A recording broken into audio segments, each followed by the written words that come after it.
in the journey, a very, very important course once you're on the journey to AI, or if you're in the journey of AI, you're in the journey of software engineering, you're in the journey of networking systems, whatsoever it is, in as much as technology is concerned, right? So it is very much important that it cuts across every areas and aspects of technology, even in business, right?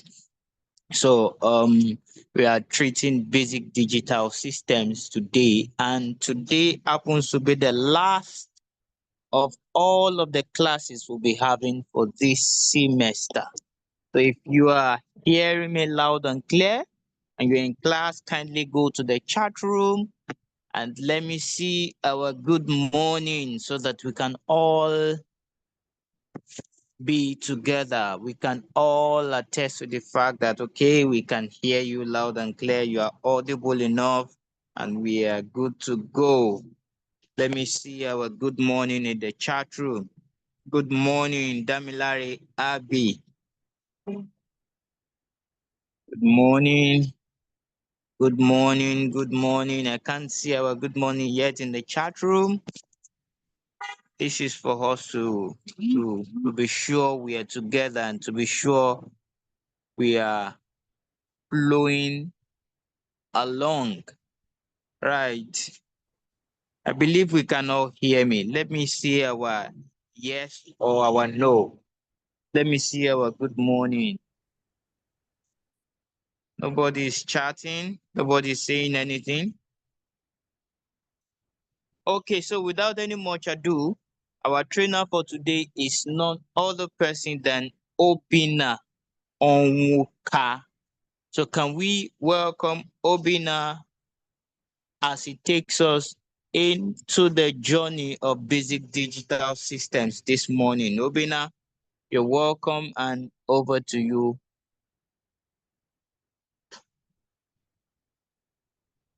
Obina, are you there?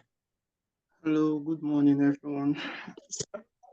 Please, can you confirm if I'm audible enough? Yes, we can hear you, but not as audible as it should be. So you can just try to speak much higher. Hello, good morning. Can everyone confirm if I'm audible enough? Yes, good morning, Obina. We can hear you. We can hear you, but you can help us increase the tempo a little bit. Okay, I'll try my best. It's just that it's been stressful these days, and I'm just trying to like work on my voice. I'm trying to regain my voice, but I don't know. Is this voice okay, or should I Uh, still raise the voice again? Sorry about that. Sorry about that. All right, over to you, Obina. Okay, thank you very much. So we'll be talking on the basics of it's more like just like Mr. James said. Okay, let me talk a bit about myself. I have my bachelor's in electrical engineering, so um, I learned most of these things during the course of my stay in the university. But the beauty about this is when I felt like okay, I had to be versatile. I wanted to switch from not like switch per se because I'm also like proficient when it comes to engineering and course and engineering and duties or things like that. So when I thought about okay maybe expanding my horizon, going into like the data world, like let's say data analysis, data science, and artificial intelligence with a bit like all those machine learning, deep learning, data science, artificial intelligence, and the rest, it wasn't in a way difficult to switch because I had my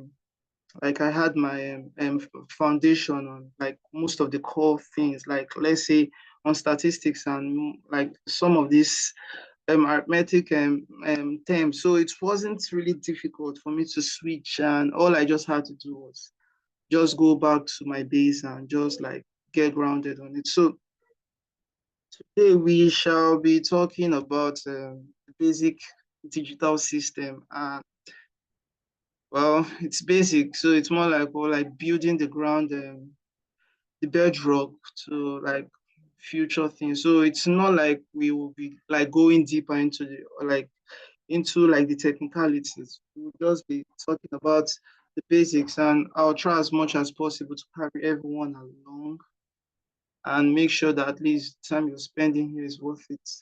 So I'm looking for a way to share my screen, and sorry, I'm still trying my best to get acquainted with the whole Zoom idea. I use a different platform, but forgive me. I'm a fast learner, so just give me 30 seconds to. Okay, so can you please confirm if you are seeing my screen now?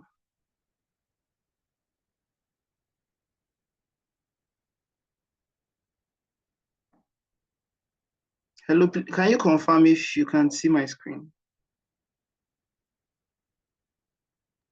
Yes, we can see your screen. Okay, thank you very much. Thank you. Okay, just a minute. Okay.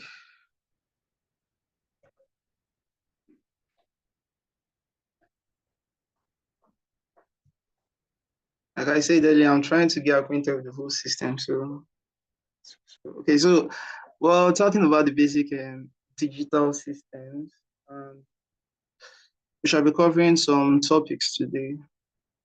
And just like I said, it's going to add like a bedrock to how you like maybe in case if you want to further it, because it's very, very expedient to further it. So it's going to act as a bedrock, and it's very comprehensive too. Like I said, I promise to make it worth your while. And okay, so what we'll be covering are like understanding number systems and coding, knowing the fundamentals of Boolean algebra, and knowing the implementation of the addition operation in the computer, and understanding small scale integrated circuits, understanding the concepts and methodology of sequential circuit design, understanding counter and data transfer. So while I was going through these things, because it's like years I did these things. Like imagine you're running some AI project, and then all of a sudden you like have to go back to your base. So it was it was nostalgic in a way, because I was like, God, these things were the things I did when I was like running to lecturers classes and trying to meet up with time and all those things like under the sun. And well, it was fun in those days. So it was nostalgic, and I'm sure we enjoy it as we go on. Okay, so the first one we'll be talking about is like understanding number system and coding. So like trying to understand the basics of number systems. And then I might not just read everything on the screen, so it won't bore you. But can anyone here tell me, or can anyone confirm what they think they know about number systems?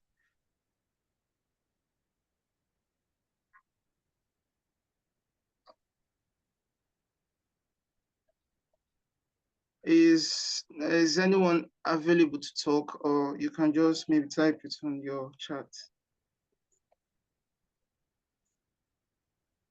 Okay, so like I just want to understand if everyone here understands maybe a thing or two about number systems. Because if maybe there's someone that hasn't heard of number systems before, then I can maybe go deeper very well for your sake.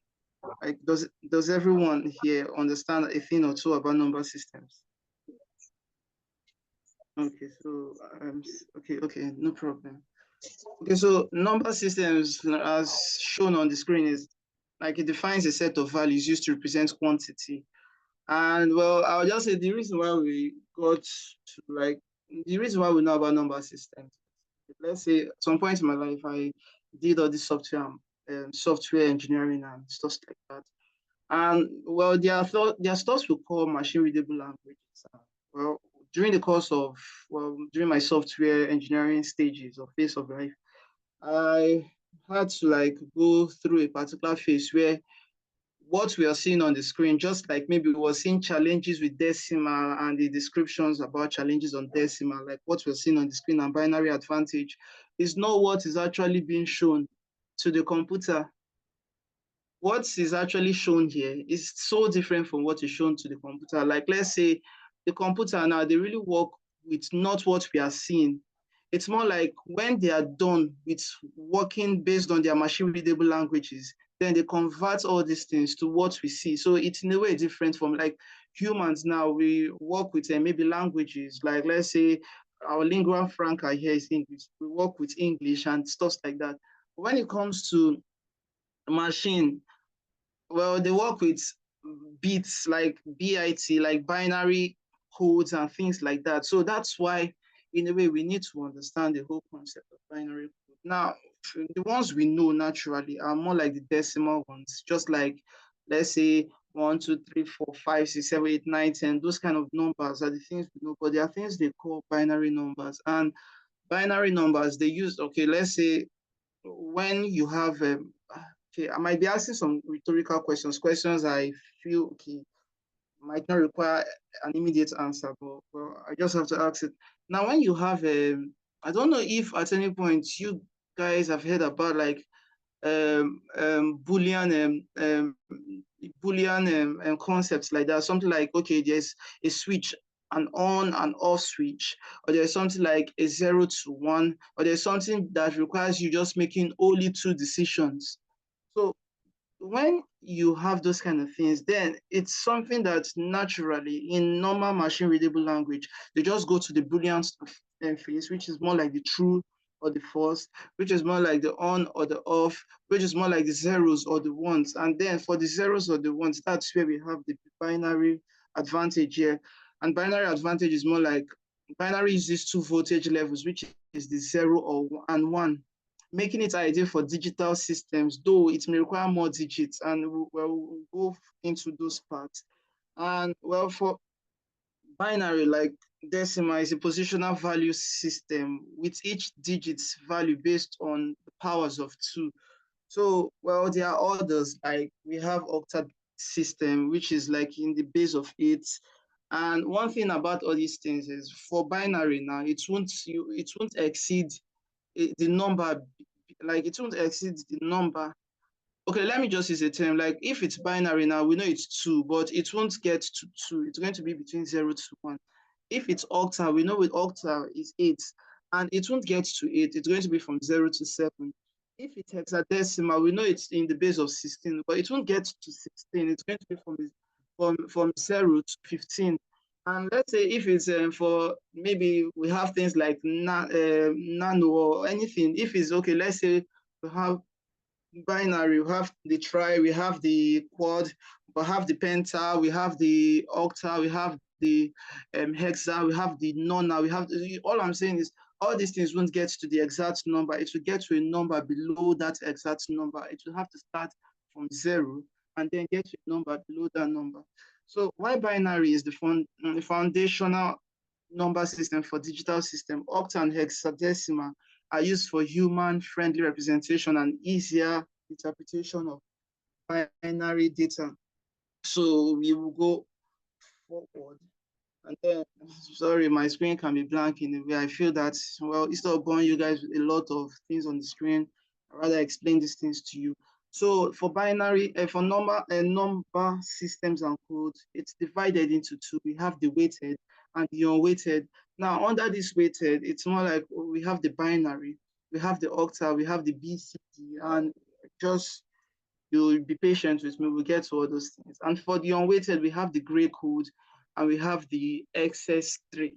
So now I actually want to explain something now, though the next page will show, like buttress more points on it.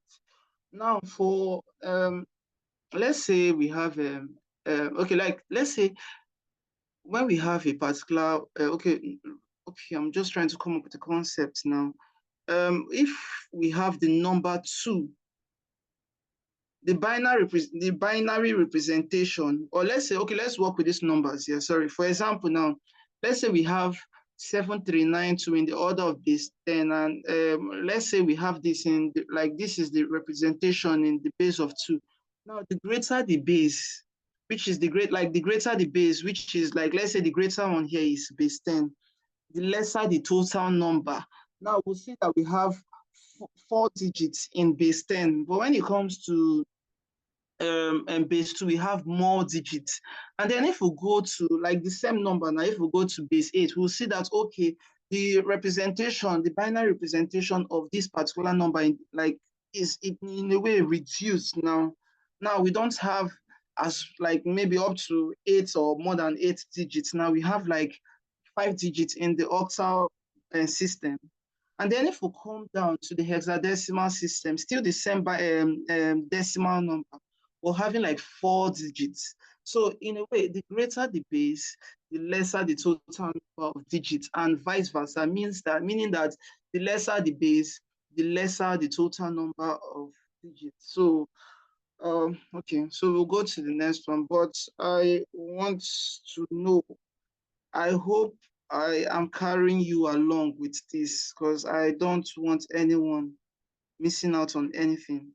I hope so far so good, you're carried along. Okay, so we started late, so I have to like rush a lot. So now we'll be going to the conversion of one number system to the other. Like the most people that gave their opinion said they know a thing or two about number systems. So I won't want to like maybe dwell on the things you already know, or at least we'll have to start here, because it's going to act as a determining factor for some of the things we'll be doing. So for this binary, like let's say we want to convert binary to decimal now. Like let's say we have binary, which is 111001. Oh, I'm sorry. This is in the base of 2. Sorry, let me just. Okay, this is supposed to be in the base of 2. Okay, thank you. Okay. So this is supposed to be in the base of 2, and then if we want to convert this binary to decimal, what we have to do is we're going to like separate every one of them. Now from this one, now like I'm sure you remember me saying that this is a positional system. So meaning that everything now we're going to create a position for them. Like we have 1, 2, 3, 4, 5, 6 digits of this binary. And then we're going to like, okay, say from this particular, I don't know, please, can you confirm if you can see my cursor? Like you can see my, can you confirm if you can see my cursor, please? Let me know if you're following, please. Can you confirm if you can see my cursor, please? Can you confirm from the chat box or something? Because I want to like do what I'm doing, and you know that, okay, this is where or what I'm talking about. Can you confirm if you can see it, please? Anyone on the chat section? Okay, thank you very much. Someone has confirmed. Okay, so now this is a 6-digit binary number, and then the first digit is the most significant bit, and the last digit, which is also 1, is the least significant bit. Now from the least significant bit, now we're going to say 1, then we're going to multiply it with the base of, like we're going to multiply it with 2 raised to power 0.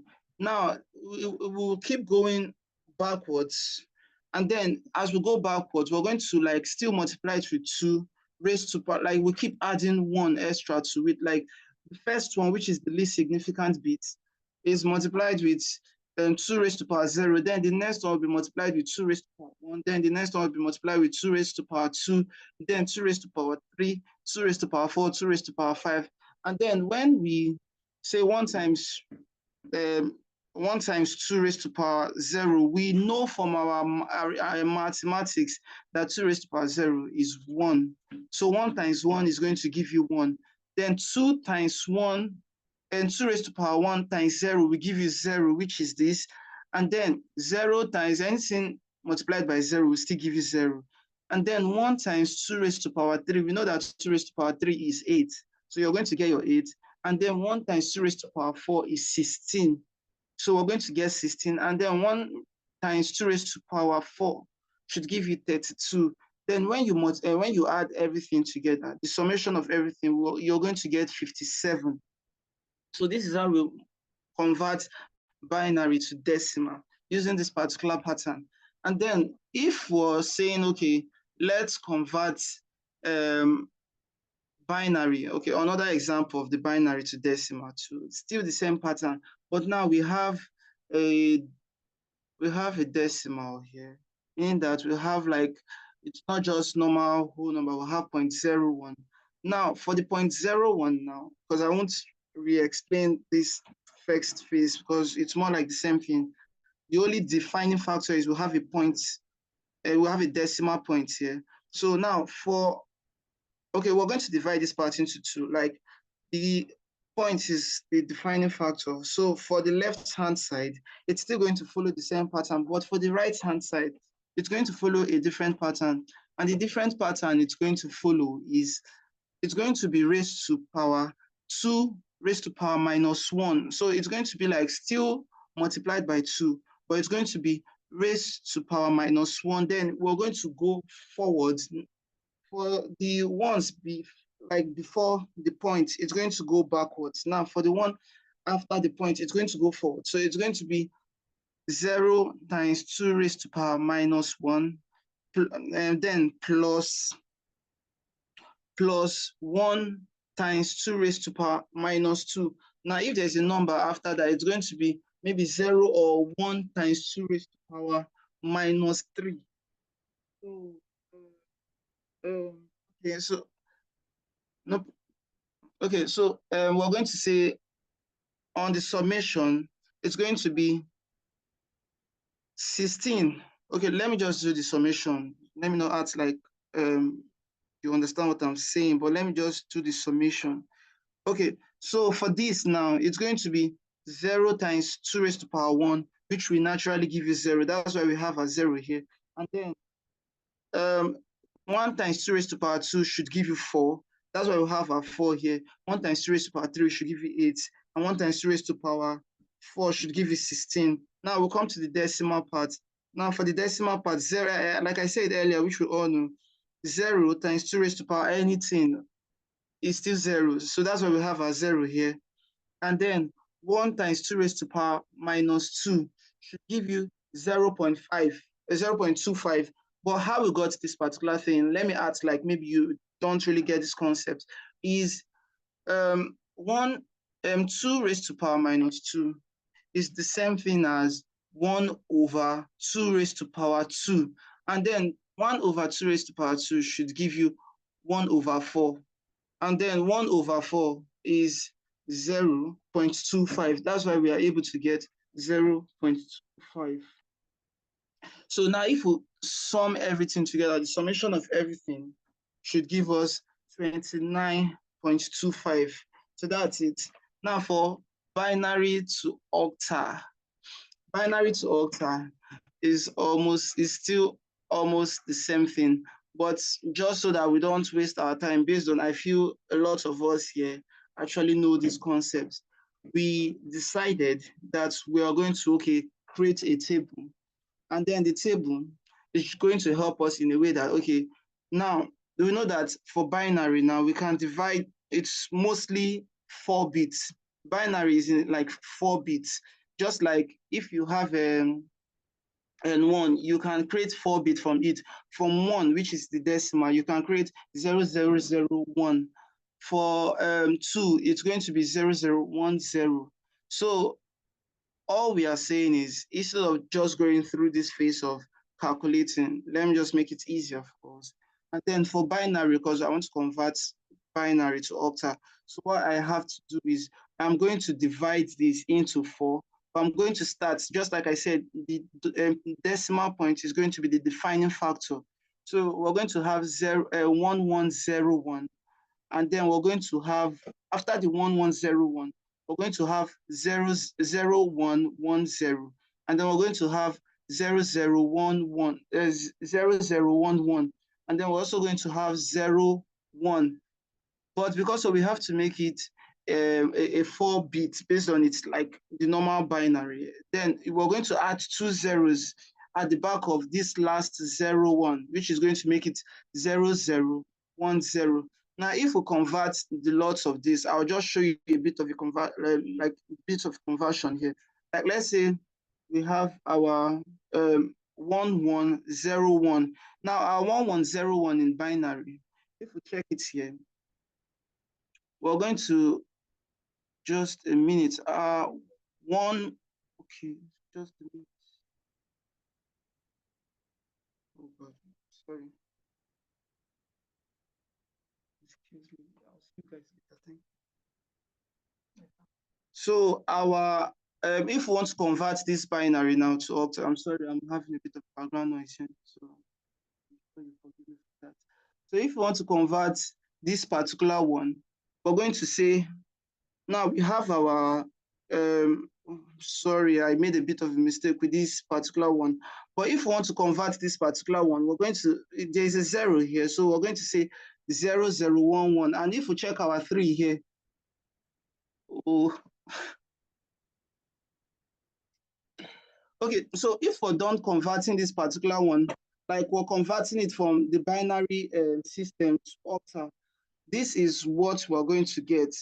I'm sorry, I made a bit of an omission in this particular one, and I wouldn't want to start trying to sort it out now. But the whole concept is there's a table created that will make it easier for you to convert your binary to octal. And then it's just this table here, which has the decimal, the binary, the octal, and the hexadecimal. So, and for this binary to hexadecimal, if we want to convert our binary to hexadecimal, we're also going to also get the same thing, which is we're going to create for binary, still the binary, which is in 4-bit. We're going to create a 4-bit from this particular one, and then for the parts where there's still 1 left, we're just going to add a 00 at the back, and then we're going to look for the equivalent, which we'll have to convert to hexadecimal. And then if we convert it to hexadecimal, we're going to get, okay, just a minute. Okay, now for this 11 here, if we convert it to hexadecimal, we're going to get the B. So it's more like based on almost everyone here knows their number systems. We'll go to the one that is in a way confusing for a lot of us.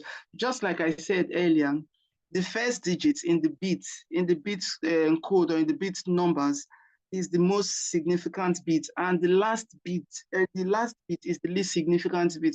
And why am I saying this? Now, if I should change this one to 0, it's going to create a lot of, it's going to create a significant difference when it comes to the whole numbers. And the reason why it's going to create a significant difference is, okay, now I changed my 1 to 0, and I'm getting 5 when I converted it to a decimal number.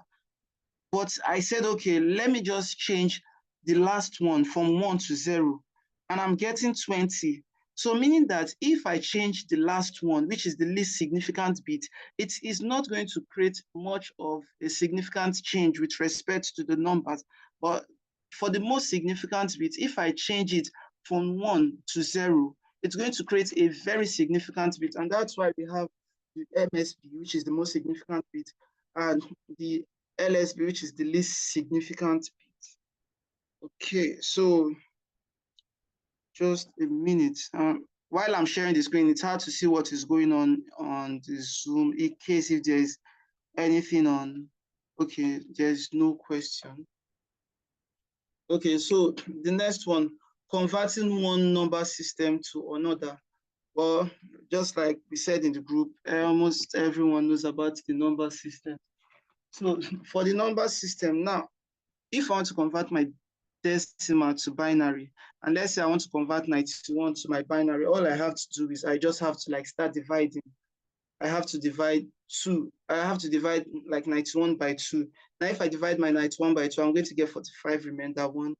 And then if I divide, so if I just divide everything, I'm going to get what we are seeing on the screen. Remember this, and all I have to do to convert is I just have to go from down to the top, which is 10111011, and then my 91 in decimal is going to be converted to 1011011 in the base of 2, and that's how we convert decimal to binary. And then if I want to convert my decimal to octal, it's also the same thing, which is we're going to divide it. Since decimal, we're going to divide, since binary, we're going to divide it by 2. For octal, we're going to divide it by 8. And then if we divide it by 8, we're also going to get the same thing. And then we'll follow it up. And then our 153 in decimal will be converted to 231 in the base of 8. And then for the decimal to hexadecimal, since hexadecimal is in the base of 16, so all we just have to do is still follow the same pattern, divide the number, and then we'll go off. So now, I'm sure maybe this thing might be a bit confusing, but if we go to this last page, when it got to 9, instead of saying 10, creating 2 bits, for hexadecimal, we don't have to create 2 bits. We are representing our 10 with A, representing our 11 with B, representing our 12 with C, just till it gets to 15. Now for this 15, we're presenting it by F, and we're presenting our 14 by E. So if you see this particular one, now we have our 15 here, which is 1 and 15. So for the 1 now, it is here. For the 15, if we check it, we're going to see 15 is going to give us F. That's why we have 1F in the base of 16. So bit is the smallest unit of the data. 1 nibble is going to give us 4 bits. 1 byte is going to give us 8 bits. 1 word, which is 16 bits, is going to give us 2 bits. And 1 double word is going to give us 32 bits. We should note that we use nibble to represent BCD and hexadecimal. And that is why I explained this whole concept here. So we'll go to the next one. I'm sorry, I have to rush this based on the time frame we have here. And then for the fractional conversion, okay, now for this fractional conversion, it's also the same thing, but we have to pay cognizance to the decimal part. Now, for the whole numbers, all we have to do is we have to divide by the particular base, which is for the binary, we're going to divide by 2.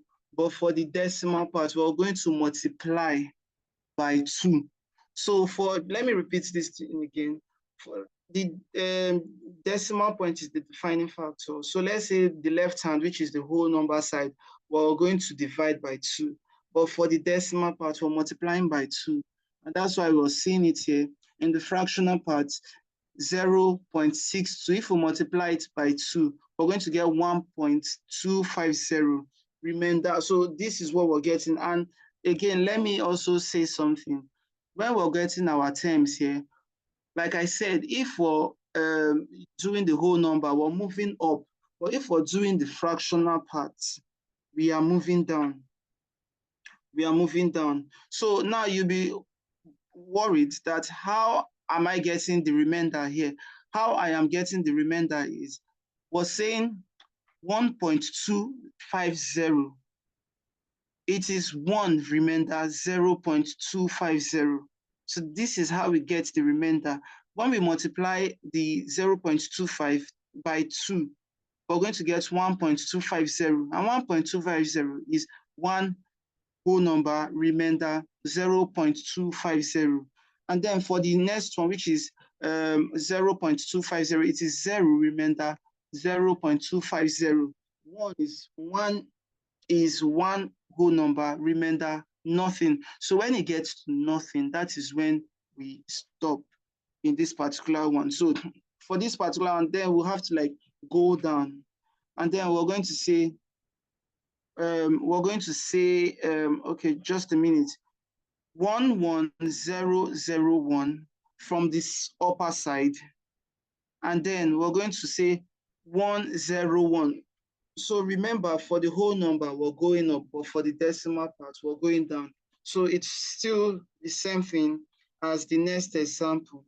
So we're going down. So converting one number system to another, it's still the same thing we talked about in the previous slides. So we won't be talking about this exercise because of time, and I just don't want to exceed the allotted time given to me. So octal, which is the base of 8 to hexadecimal. Now for this particular one, I'll be giving steps so that at least everyone gets to like look at the slide and then understand this whole concept. Now, for this step, we'll have to first convert the octal to its binary equivalent, just like the table I showed earlier.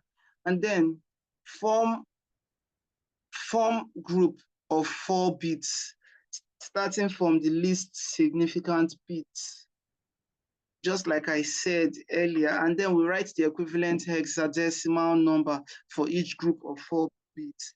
Now for this 38 in the base of 8, now we're seeing it like this. Sorry, 37 in the base of 8. We're seeing 37.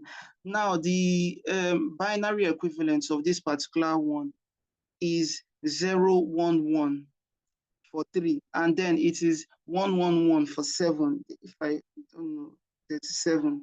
So just a minute. For 37, we're seeing 0, 1, 1 and 1, 1, 1, meaning that we're dividing it into, because it's positional number system. So we're saying 0, 1, 1 for the 3 and 1, 1, 1 for this particular one. So let's say we go to this particular side. So if we go to this particular side now, we're still going to see the equivalent here. 0, I'm sorry, I'm finding it hard to keep up, but we're going to see 0, 1, 1 and 1, 1, 1, and then we join them together. And after joining them together, we're going to form a group of 4 bits, starting from the least significant bit. And then when we do this particular thing, we're going to, like right now, we have 6 digits here, 6 bits here. And then we're going to create a particular thing. We're going to divide it into 2. First of all, we have to start from the least significant bit, which is from the last side. We're going to have 1, 1, 1, 1. And then from this other side, we're going to have 0, 1. So just like I said earlier, all we have to do is we're going to add 2 zeros at the back of the 0, 1, and we're going to get 0, 0, 0, 1. And then we're also going to, since the other one is complete, which is in 4 bits, we're going to just say the equivalent of this 1, 1, 1, 1 is 1, 5, which is 15, and the equivalent is F. And then for this next one, the equivalent is 1. So we're going to have 1F in the base of 16. So, well, we won't have time for exercises, but these are the exercises I thought we were going to have based on, like, maybe if we had started earlier. So for this hexadecimal to octal, we're going to first convert the hexadecimal number to its binary equivalent, and then form group of 3 bits, starting from the least significant bit. Then, just like the previous slide, this is more like the vice versa. So now this second line, we're having them form group of 4 bits, starting from the least significant bit. But this one is then form group of 3 bits, starting from, because of octal is more of 3 bits, is a 3-bit code, while the other one is a 4-bit code. So binary is a 4-bit code. So now first convert the hexadecimal number to its binary equivalent, then form group of 3 bits starting from the least significant bit, then write the equivalent octal to each group. So the way I talked about the other one is also the same thing. Since it's positional, we have to attend to it based on its position. Now for A, the equivalent is 1, 0, 1, 0. For 7, the equivalent is what was seen. And then when we join everything together, we're forming a group of 3 bits from the least significant bits, which is the last one here, which is, like, let's say 0, 1, 1. And then when we do this particular thing, the least significant bit, since we've done it, now if you check from this particular one, we're seeing 1. Just like I said, we're going to add 2 zeros behind it, because even if we have 1, 1 has the privilege of like attaching as much zeros behind it. We're still going to get 1 from it. So from the least significant bit, we're getting 110, which is 6, then 1001, which is 5, then 100, which is 4, then 011, which is 3, then 010, which is 2, and then 001 from this particular one here, which is 1. So if we join everything together, we're getting 1, 2, 3, 5, 6, 1, 2, 3, 4, 5, 6 in the base of 8. Okay, so that is it. And then we'll talk about code. What is code? Code is just plainly a group of symbols. But if we go into this particular thing, we'll get acquainted with the whole concept. So like I said earlier, we have weighted code and non-weighted code, but they are not the only codes we have. We also have reflective code, we have sequential code, we have alphanumeric code. I'm sure a lot of us know about this alphanumeric code.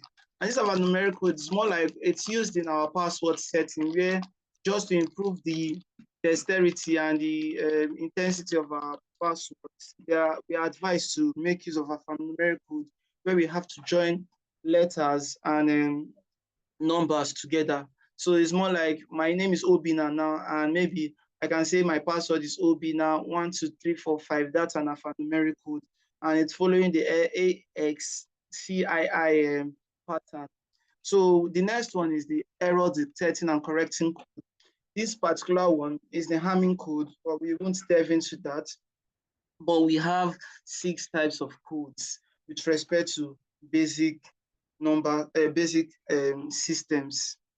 So now for this particular one, I will be talking about the BCD code, which is the binary coded decimal codes.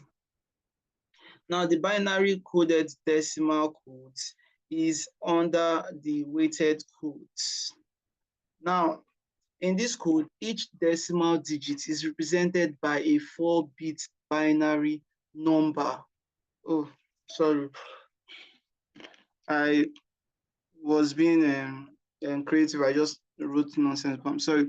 So in this code, each number system is represented, just like I said, by a 4-bit binary number. And it's also a positional weight, just like 8, 4, 2, 1. It's here, weighted code, binary coded decimal, which is the BC code. And it's also like any number, which is like 8, 4, 2, 1, 4, 2, 1. All these things are just terms. When we get into it, you understand what I'm talking about. And another thing is the fact that a particular example is under one code does not mean it won't be under, like, let's say for the weighted code now, we have the BCD, but for the 8421, it's also under sequential code. And for non-weighted code, which is the SS3 codes, they are also under the sequential codes. Well, when we get to that part, we'll understand better, because I really want everyone to be carried along. So for decimal, this is the conversional representation of each particular decimal. So naturally, it's going to be from 0 to 9, because of if it is now from 0 to whatever, let's say from 0 to let's say 0 to 10, then it is not going to be a decimal again. What we're going to have is, well, like let's say 10 now, which is 10. It's not going to be a decimal, it's going to be a 2-digit decimal. So, well, with time, we will understand the whole concept. And under that particular one, it's not going to be functional. It's going to be under something known as don't care. Because of, instead of using 10 now, we were just told that we should not use 10. We should just save ourselves the stress. Just like the examples I made earlier with the positional conversion of numbers. Instead of using 10, we can just select 1 and 0. So meaning that every number we need for this particular thing is already in this thing from 0 to 9. So even if you want to talk about other 2-digit decimal, you just have to like look for it in this 0 to 9, and then you just pick it up since they are positional weights, you just use them instead of having to go through all those ones. And well, for those people that went through all those ones, they called the particular term don't care, meaning that it doesn't matter. People should not care about it. Why giving us a better way? So this is the valid representation of this particular thing. When we're converting our decimal to binary coded decimal, our 0 will always be 001. Our 1 is 00. Our 1 is 0001. Our 2 is 0010. Our 3, if we notice, this BCD code is just, the beauty of this BCD code is just that we just keep adding 1 in binary. We keep adding 1 in binary. We keep adding 1 in binary. And then if we say, okay, what is our 1 now? Our 1 is 0001. If we say 0001 now plus 0001 under binary, we're going to get 0010. If we now say, okay, let's add 1, which is in binary, which is 0001 to this again, we're going to get 0011. So, well, we won't go to 9, but the whole point is this BCD code is more like the addition of binary codes in just ones. So for this particular one now, we're having 0001. Then for the 2, we're having 0010. For this 3, we're having 0011. For this 4, we're having 0100. For this 5, we're having 0101.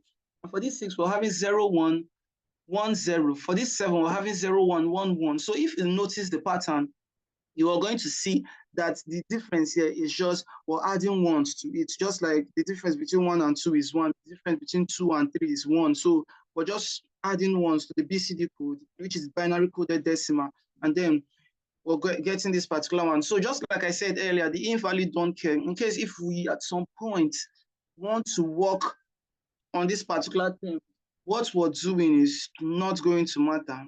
The only time it's going to matter is when we're going to get to the K-map side, the Karnoff map diagram. That's when it's going to matter. And the only reason why it's going to matter is going to help us with the simplification of our data. So, but for now, it doesn't matter in this particular term. So for this particular one, well, like I said earlier, it's not going to matter. So this is the BCD representation of our code. And then if you go to this particular one, conversion of decimal number to BCD code. For this particular one, just like we followed the other patterns, 17 in the base of 10 is 0001, 0111. Now for 0 now, for 1, it is 0001 here. For 7, it is 0111. So that's why we're having 0001 here, and we're having 0111. So all we just have to do is, okay, now the beauty here is, now for this particular one, don't care. They're telling you that instead of you stressing yourself looking for the BCD representation of 2 digits number, why not just join them together since they are positional codes? They are positional weighted code. Why not just join them together and then you're going to get what you want? So that's how we are able to convert decimal numbers, BCD numbers. And then for this 157, we're still following the same pattern.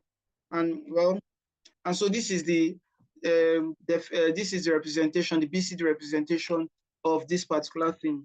And then if we're converting BCD to decimal, we're still going to follow the other patterns we used earlier. What we just have to do is we're going to start from the least significant bit. And then after starting from the least significant bit, we're going to move backwards to the most significant bit. And at some point, if the most significant bit doesn't comprise of 4 bits, we're going to add 0 zeros, like we're going to add zeros behind it. And that's how we're going to get our thing. So for this particular one, we're going to say 0010, which is 4. And then we're going to say 1. Then I added 3 zeros, and then we're still going to get our 1. So that's how we also get our 49 here in the base of 10. So now the comparison between binary and BCD code. Now, for this binary now, your 10 is 1010, but the BCD, it is going to select 1 and 0. It's going to give you 8 bits. Your binary is a 4-bit code. For your BCD, it can give you as much bits as you want. Now, if we have 101 now in decimal, if we want to convert it to binary, we're going to have the binary representation, but if you want to convert it to BCD, you're going to get like weighted specific positional conversions. Like it's going to convert 1, convert 0, convert 1. You're going to join everything together, and then you're going to get your BCD. So for this BCD, the reason why, well, note, BCD requires more bits than binary, thereby making it less efficient than binary. So in a way, with the accumulation of these whole numbers, well, it's going to make it less efficient than binary because of, well, we want simplification, not ambiguosity or ambiguousness, sorry. We don't want all these ambiguous things that will just cloud our number system. So that's why a lot of people actually use binary and a binary over BCD, but well, it's worth mentioning because of BCD. It's actually important. And it is difficult to perform arithmetic operations in BCD. So let me pause here because I've been talking. Please, can everyone or anyone please confirm, because I am seeing the attendance link. But can anyone confirm if they are following before I continue?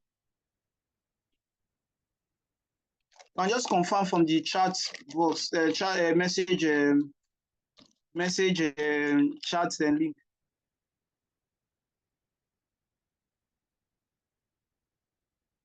Okay, thank you very much. Because I want everyone carried along. Okay, so we've talked about the conversion of decimal number to BCD, and then we'll now come to this 2421 code. All these things are code. Just like, let's say these codes now, these are like examples, but all these things are code. And just like we said earlier, this 2421 code is under weighted codes and it's under reflective codes. But I will explain why it is reflective as we go on. So sorry that I'm just going forward and back. So now this is the this code is also a type of BCD code, but it's different in the way, and the only difference is more like it's in a way reflective. And I'll show you why it's reflective. Now, this set one of these 2421 code, we have 0. We're still going to follow the BCD pattern, and we're going to have, like, let's say 0001, which is a representation of the, well, I won't say it for 0 to 9, but 0001, we'll have 0011, 0010, 0011, 0100. Now we're seeing a difference here. We're seeing 0101, 0110, 0111, 1110, and 1111. Okay, so now if we compare this particular, if we compare these two, like the set 1 of the 2421 code and the set 2, we're going to notice that it got to a particular side where it became different. Like for this first one now, for the 0, it's okay. For the ones, it's okay. For the 0010, it's okay. For this one, it's okay. Then when it got to this particular one, it's okay.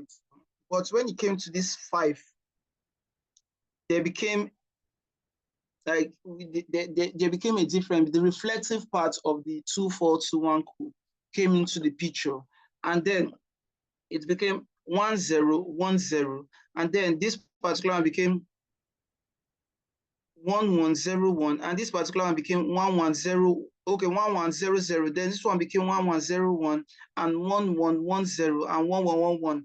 Now the reason why it is reflective is for this set 2. Now this set 2 is the self-complementing property of the 2421 code. That is, for your 9, your 9 is more like the is more like the like, oh god, like I'm having these ones of words. Okay, so for 9 now, it's more like the opposite of 1, of 0. Now, if you're seeing 1111 here, it is complementing this particular 0, meaning that it is like the opposite. So we have 1111, and here we're having 0000. For this one, we're having 1110, and for this one, we're having 0001. So if we check now, 1111, for this first 3 digits, it is opposite. And for this last digit self, it is opposite.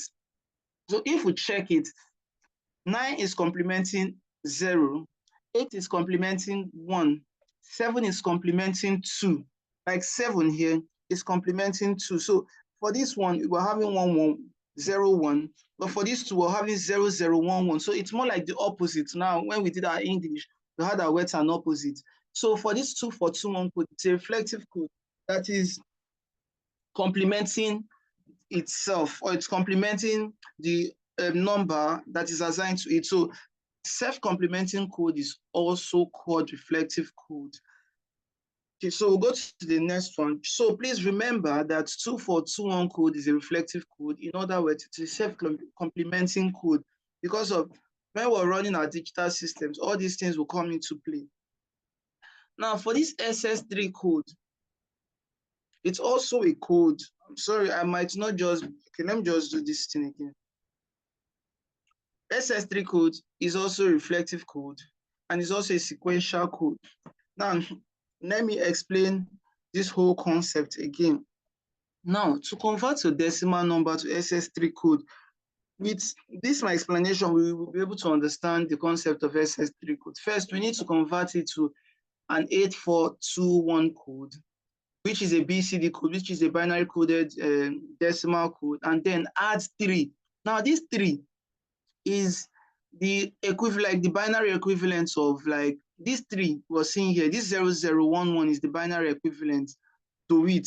So now for this decimal, okay, so it's more like we're converting it from decimal to 84321. Then we're now going to say, okay, we're adding 3 to it. And then the result, or the product of this addition, is what we call the SS3 code. Now for this one, these are the representation already. So, okay, now just a minute. It might take a while. It might stress us, but okay, now look at this particular one now. For this BCD code, we have our 3 here. Now, our 3, the representation here is 0, 0, 1, 1. Now, if we convert our decimal to 843 code, which is just the normal binary coded decimal that we have, for us to convert it to SS3D code, we're just going to say, how about we as people just add 3 to it?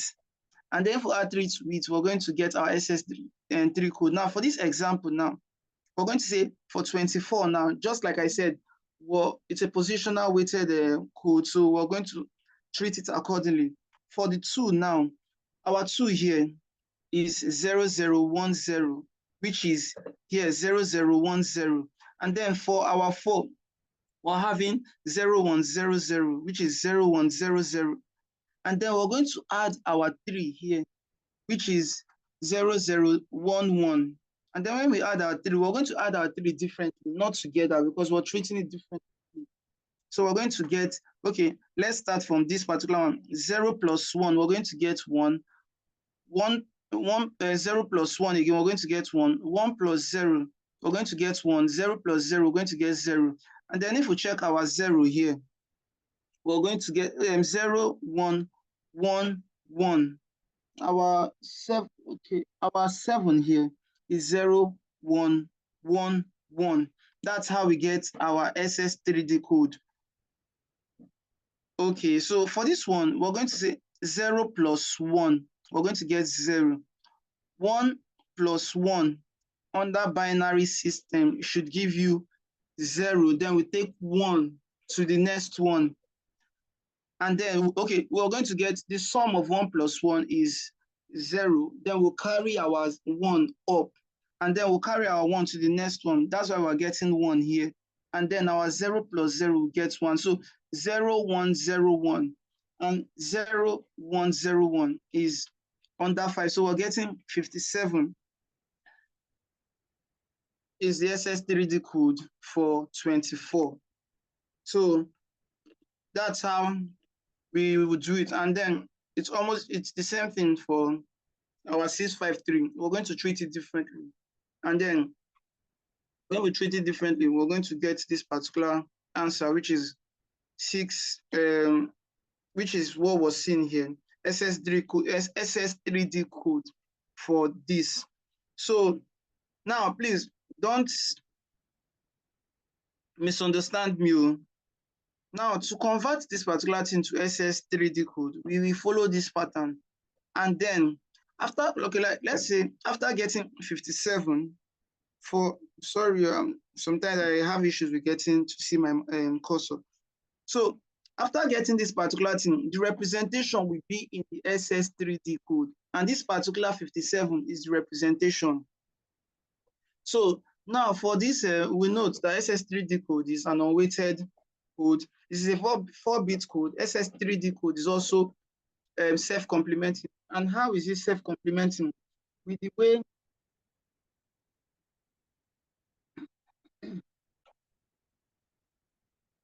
okay, so with the way we are running this self-complementing, with the way I explained it in this particular one. Now for this self-complementing, now if we notice, our 0 is complementing the 9. Our 1 here is complementing the 8. Our 2 is complementing the 7. Our 3 is complementing the 6. Our 4 is complementing the 5. So in other words, it is still a self-reflecting or self-complementing code. I hope we understand this pattern. So let's remember that our 243 code is self-complementing and our SS3D code is self-complementing. And then we'll go to the next one, which is the gray code. And then what is the gray code? It's also known as the reflected binary code, RBC. We call it gray code just to respect the person that founded it. His name is Frank Gray. And okay, just a minute, let me reply something. Just a minute.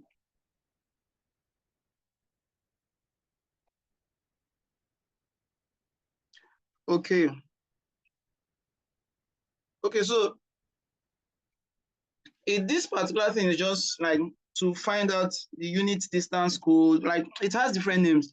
RBC code, like RBC, which is a reflected binary code.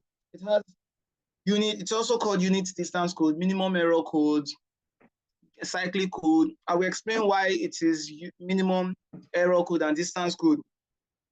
The gray code is a binary numerical system where two successive values differ in only one bit. Binary number is converted into gray code to reduce switching operation. And the reason why, okay, I will explain this concept now. Now for this binary code, now let's work with like the decimal parts of like 3 and 4 and 7 and 8.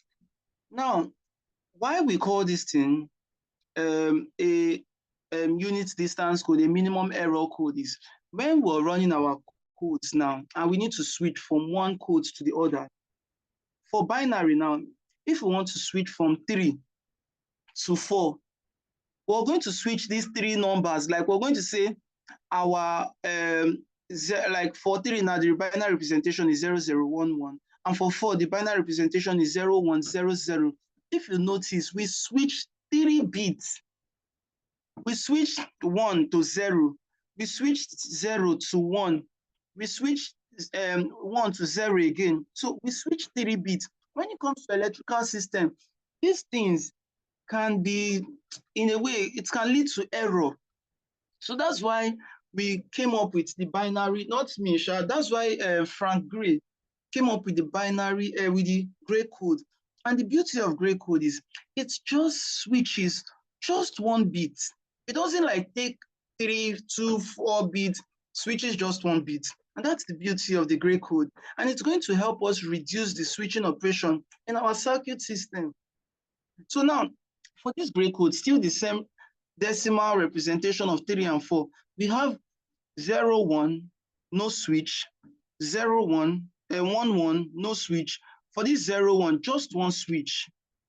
And then if we come to the others, for this particular one now, 1 to 0, 1 switch, 1 to 0, one switch, 1 to 0, one switch, 0 to 1, one switch. It's like 4 total switches. But for gray code, it is just one switch. We have 0 to 0, 0 to 0, 1 to 1. Just the only switches 0 to 1, just one switch. And we should come back to this particular one. That's why it's also known as unit distance code, because units is 1. Minimum error code, it saves us a lot of error when it comes to switching, and also cyclic code. Now, just like I said, it is used to reduce switching operation. And then our normal conversion, because we need to convert. Now, for binary to gray code, we're going to record the most, I hope most of us or all of us know where we have our most significant bit and least significant bit. Our most significant bit is at the first digit, and the least significant bit is always at the last digit. Now, for the conversion, to convert our binary to gray code, we'll just record the most significant bit, which is the first one. And then we'll now add the most significant bit to the next bit and record the sum. But this time around, we neglect the carry. Remember that when we have our binary codes, there's always the sum and carry. Now, 1 plus 1 in binary code will give you 1, 0, meaning that 1 plus 1 now, naturally, it will give you 0, then you now carry the 1, then you will have 1, 0. So for this particular one now, what these particular steps is saying is that 1, 0, 1, 1, then we will record the MSB as it is. Then for this one, we'll just keep it here, take it down here. And then we'll now add the MSB to the next bit. And then we say this 0 plus 1, we'll get our 1 here. And then we'll now take this next one, we'll shift it to the next one. And then we'll now say 0 plus 1 will give us 1. And then we'll now move this one to the next bit. We'll now say 1 plus 1 will give us 0. And then we neglect the carry. We will not give any them, sorry for using the word about the carry. The idea is the sum and the carry is neglected. And so we keep repeating this process. If we check these ones too, it's also the same thing. We're going to add our MSB as a starting one, and then we move it. We move it to this one to add, like, sum it, 1 plus 1, we're going to get 0. And then we're going to remember we're neglecting the carry. And then we're going to move this particular one to the next one. And then we're going to say 1 plus 1, we're getting 0. And then we're going to move it again, this one to the next one. Then 0 plus 1, we're getting 1.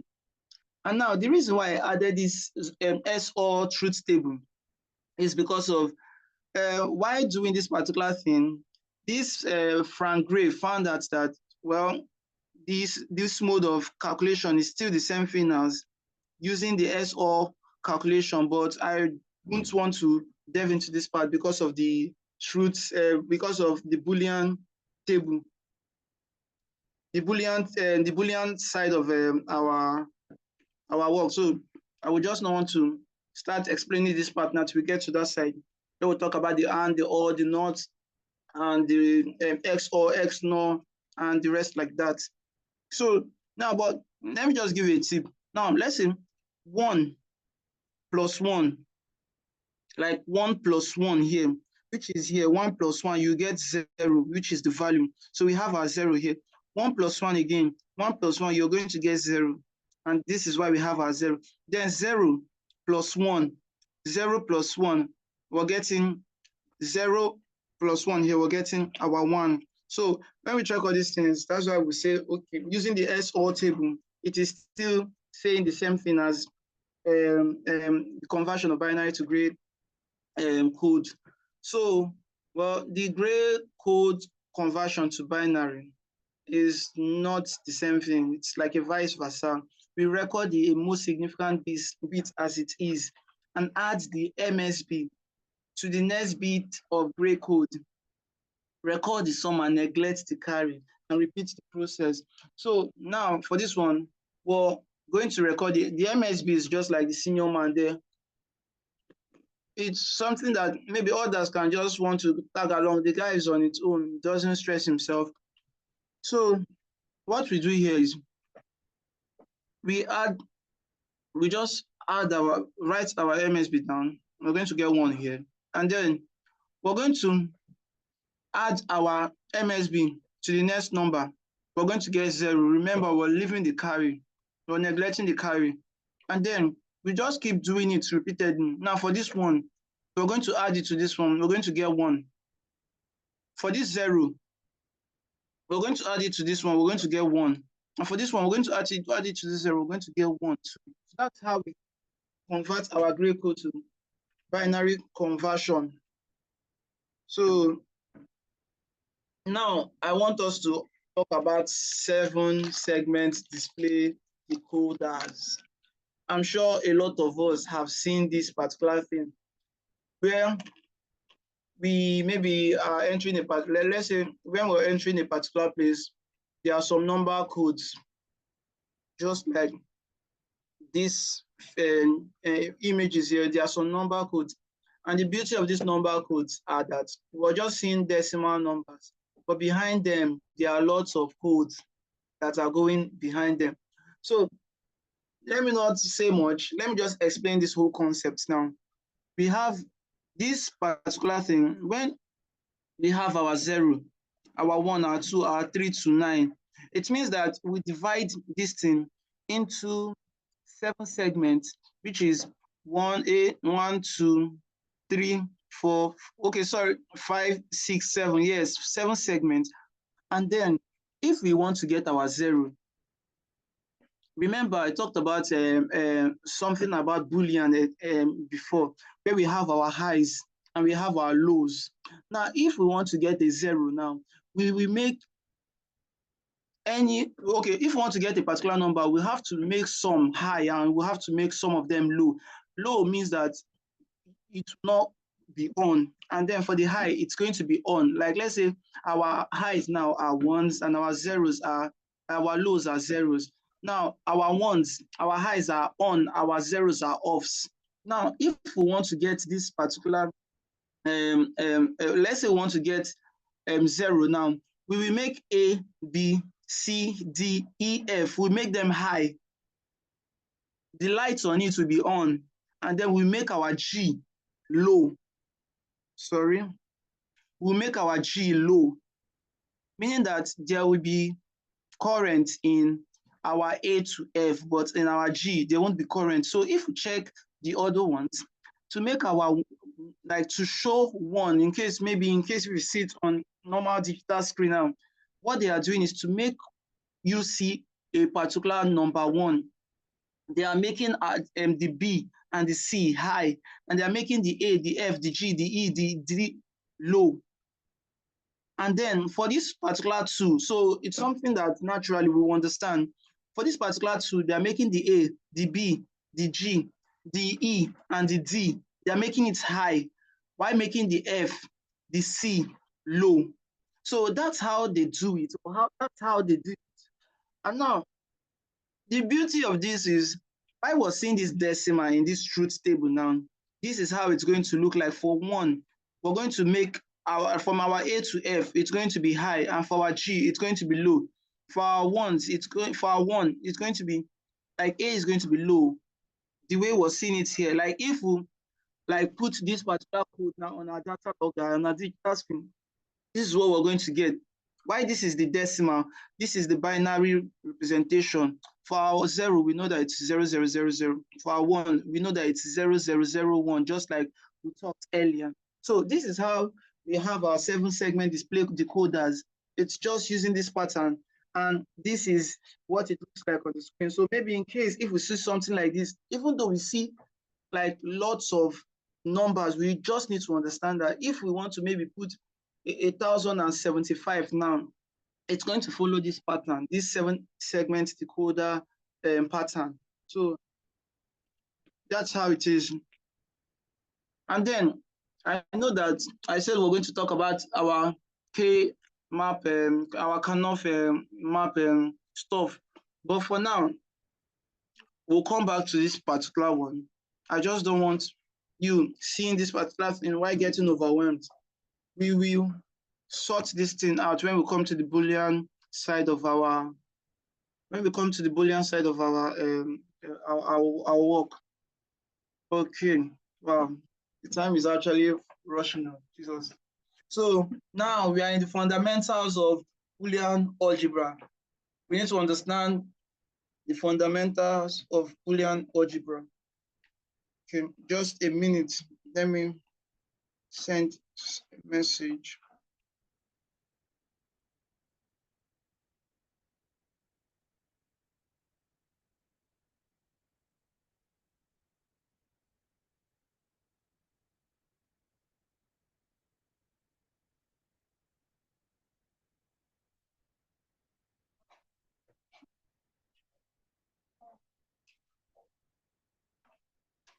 Okay, so fundamentals of Boolean algebra. Let me rush this. Now, like Boolean algebra is a set of rules used to simplify the given logic expression without changing its functionalities. I understand that this thing could just be textbook definitions and what have you, but we will understand it during the process of this particular lecture. And it is used when numbers of variable are less. Now, let me come up with a particular example here. I'm sure a lot of us, we have a microwave in our house, or maybe we might have microwaved our food at some point. Now, let's say in the microwave now, they use a certain Boolean pattern. They use this particular pattern. They use a particular pattern where if the door is closed and the light is off, then your food can be microwaved. If the door is closed and the light is off, because so normally now when we open the door of our microwave now, the light will come on. So naturally when the light is on, is it? So naturally when the light is off, it's been a while I use microwave, but let me just use that term. When the light is off now, then we can start microwaving our food or something like that. Is it when the light is on, when the light is off? But the thing there is our food can be microwaved if the door is not closed and maybe the light is okay. When the light is on, yes. So it can't microwave when the light is off and when the door is not closed.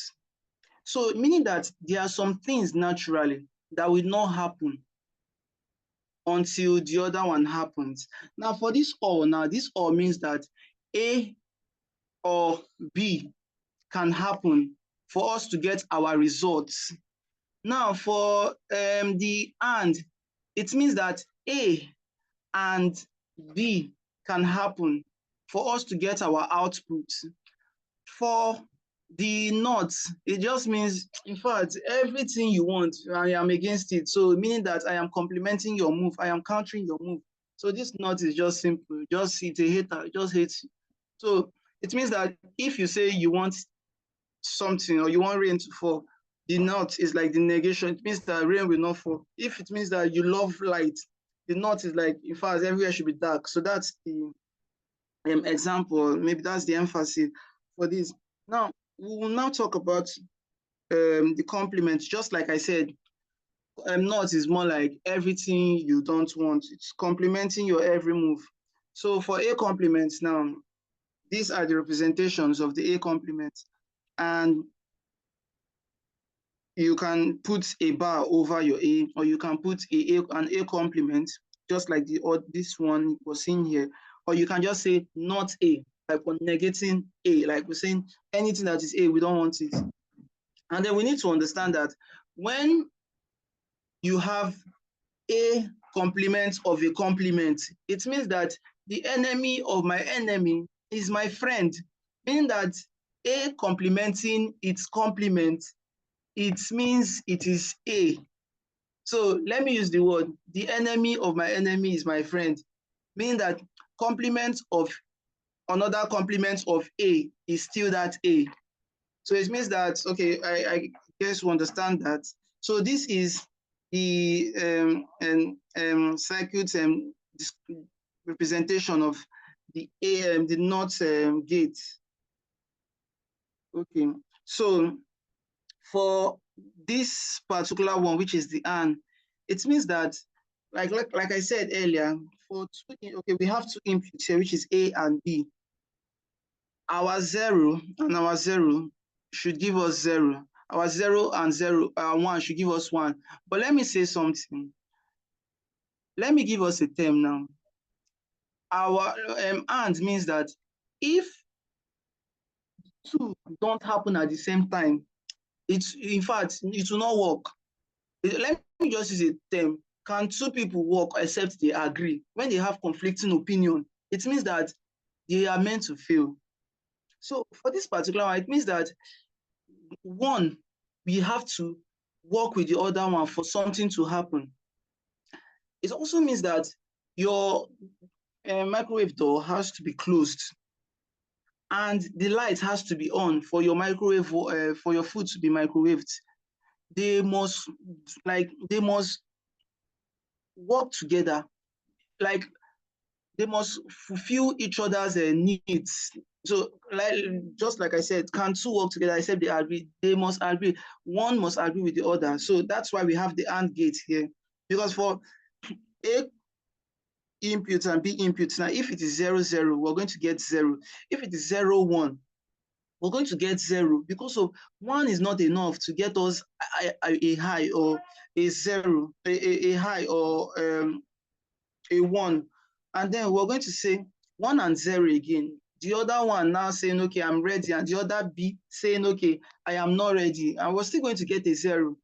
But if we say 1, 1, now the two of them, they said, okay, in fact, we are doing it now, then we're getting our 1, which is the high, which is like the high, H-I-G-E, sorry. So this is what was seen here, and these are notable notable things to jot down. That A and A will give us A and 0, anything and 0 will give us 0. A and 1 is going to give us A, and A and complement of that thing will give us 0, which should be understandable. So for this all does not need everyone to just agree. All just means that, well, as long as one just decides to just do everything, it's okay. It's okay.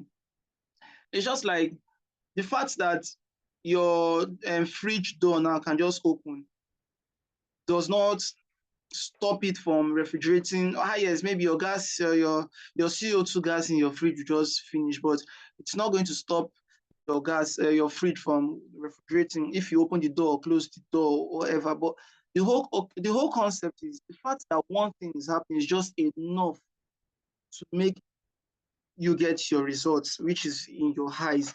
So for this 0, 0 now, which is the two inputs, we're getting 0 here. We're getting 0. For this 0, 1, we're getting 1. For this 1, 0, we're getting 1. And for this 1, 1, we're getting 1, meaning that you just need just 1 to just have your 1, meaning that or whether one does it or the other one does it, you're getting the result. So that's the beauty of this. So this is also something we should note, that A plus A should give us A or A should give us A or 0 is going to give us A or 1 is going to give us 1. A or A complement is going to give us 1. So it's something for us to note down, and then just a minute, because I want to snap this in on my phone just in case we need to come reference this thing again. Okay, so now we have what they call distributive law, and I'm sure a lot of us must have heard about this. distributive law, just like it's showing on the screen, it's more like what we're seeing here is we're expanding the bracket. So this is what happens when we expand the bracket. A dot, remember that this dot is an, why this plus is or. So A and this particular one, forgetting this, just a minute, let me, thank you. Okay, so for distributive law, this is what it entails. Us just opening the bracket, let it go round. Just like we're sharing the national cake. So for this distributive law, we're just making everybody get a bit of what is in the bracket, or yes, thing like that. But we're just expanding it so that it gets to everyone. And then for this commutative law, it just means that, well, maybe if A is in a particular position, can B cope in that position? So it's more like A or B is still the same thing as B or A. A and B is still the same thing as B and A. It's just like, let's say 5 plus 3 is still the same thing as 3 plus 5. 5 times 3 is still the same thing as, so we understand. This associative law is still the same thing, but it's different from the distributive law. And the De Morgan's law is actually beautiful, because the De Morgan's law states that the summation of the complement of two and products is equal to the complement. Okay, I'm trying to come up with an exact textbook definition for it. But what we're seeing here is when we have a when we have a complement of the product of two and input, it is also the same thing as the complement of one of the products. Okay, for this particular one now, it is all. So for this one, all complements will now be represented by A complement and B complement. So De Morgan's law just states normally that when there is a complement that covers the product or the summation of two inputs, then you can expand it by replacing an with or replacing or with an, using this particular complement. And then this example, well, we'll go to it, but well, I want us to understand something, that these things, they come in terms of their priority. For priority now, the not is the most important one. So when we see it in an expression, we attend to the not first before we go to the and then we go to the or. It's just like board mass, where we go to the bracket first before we go to the off, before we go to the division, the multiplication, and the rest.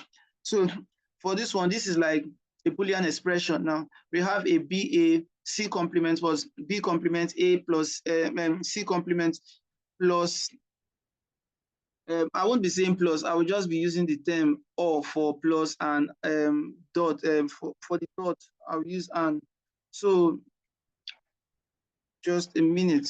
Okay, so for this BAC or, so now if we look at it now, we're going to see that these two numbers, they have something in common, which is the AC complement. And then the AC complement now, we're going to bring it out. Then why bringing this thing out? Remember, I said earlier, why noting down that B and B complement should give us 1. Remember when I said it here, because I had to snap it so that I'll reference it at some point in our lecture. So A and A complement here, sorry, A or A complement here will give us 1. And A and A complement will give us 0 here. So now for this Boolean expression, because we're trying to simplify this now, but see, we brought out the ones that they have in common, which is the AC complement. And then for the B or B complement here, the B or B complement here, we're getting 1. And then plus BC. So AC now, AC complement plus BC. Now, let's say we want to substitute our AC with X. So it's going to be S plus 1, which is X. S plus BC. So the reason why we're just doing this is just so that at least we'll come back to this particular one again, which is X plus, sorry, we're having our X plus 1. We're having our A plus 1 here. Our A and 1 here, we're getting the same thing as A. So that's what happened here. So we're having our X plus BC, then we'll now bring the AC complement back. And this is how we simplified this particular Boolean expression to this particular one here. So I hope everyone understands before I go to the next page. Now, these are examples. And the reason why we have this particular gate, which is the AND, the OR, the NOT gate, is so that we create a simplification of our Boolean expressions. So these are examples just to buttress the point. Now, for this particular one, imagine our F, which is like AB plus AB. Let me still use the term AB or AB complement. And then if we are done simplifying everything, we're getting F is equal to A. And how? Based on B or B complement, we're still getting 1 here. So A plus A or 1.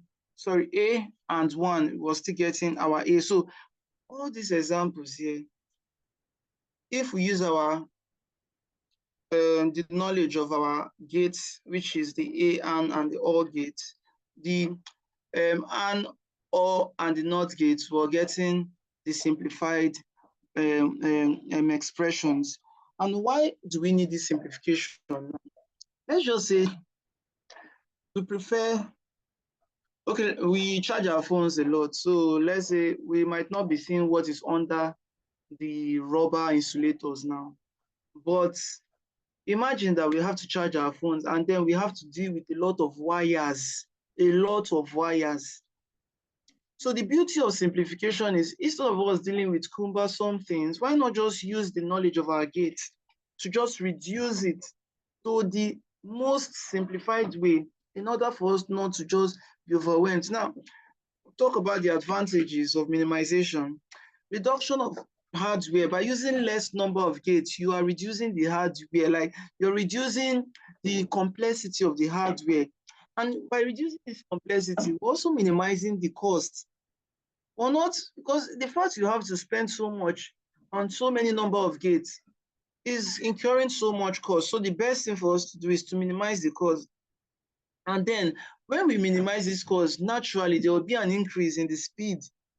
We increase the speed in fast response. Like we won't need to start stressing ourselves based on there is now so much minimization, then our speed in fast response will be so high, and then the power dissipation will be greatly reduced. So I had to come up with the rules again, which is the rule for the complement. Like I said, the enemy of my enemy is my friend. The complement is trying to fight itself, and then it became the friend, so which is the A. And the A and A we give you. So this is what we have. And then the distributive law, the commutative law, the associative law, and the De Morgan's law. Sorry, I forgot to put the overall complement on top of the De Morgan's law. But let's just go. Now we'll come to this redundancy theorem. I'll just scan through this redundancy theorem. Now, for this redundancy theorem now, it just says something like, it has 3 variables. Our A, B, C are the variables that it has. Each variable is repeated twice. Now, if we see a particular variable like this, we will need to understand that it is a redundant term, or it is a redundant expression. Now, when we see 3 variables which are like A, B, C, S, Y, Z, or any kind of variables that are 3, or let's say they are like inputs, and then these variables are repeated twice. Now, one of these variables is complemented. What they are telling us is to simplify this, to minimize the expression, we should just take the complemented variable. Now, using a particular expression to understand this, now we have our AB, we have our A repeated twice here, we have our B repeated twice here, and we have our C repeated twice here.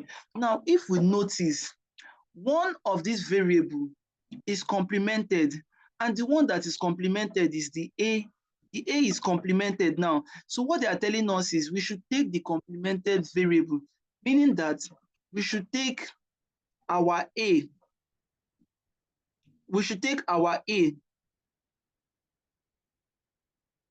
And now, based on our A complement is here. So our A now is saving our AB here because of there is like a repetition of the A here, though it is in complemented form, but it is going to save our AB here.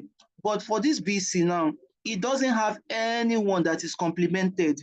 So it is going to be taken aside. So to minimize a redundant expression, what we just have to do is we need to make sure that there are three variables. We need to check if these variables are repeated twice, and then the one with the variable that is complemented, we take it away. Right?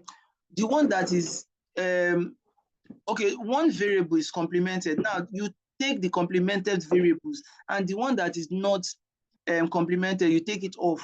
Now, if we check, we're going to see our AB plus A complement C. And that's how we have what we have. So, well, this is the thing we do to minimize and simplify the expressions. But let's talk about this example now. For F now, this is still a redundant expression, meaning that we have two variables that are the same. A and A is the same, B and B, and we have C and C. Now remember, just like we said earlier, one variable is complemented. Now the variable that is complemented is C. Now it is going to save this particular one here. So meaning that it is going to be minimized or simplified as B, C complement and A, C, B, C complement or A, C complement. So that is it. And then still the same thing here. We have two variables that are repeated twice. We have two variables that are repeated twice. Then this one is complemented. So we're going to take off the one that is not complemented. And the one that is not complemented is, remember, A is complemented. So it is going to cover this particular one. So the one that will be taken off is this B and C because of there is nothing among it that is complemented. So we're going to have our A, B, and A complement. So that's how we have this particular thing. So please, so far so good. Does anyone have any question, or should I go on, please?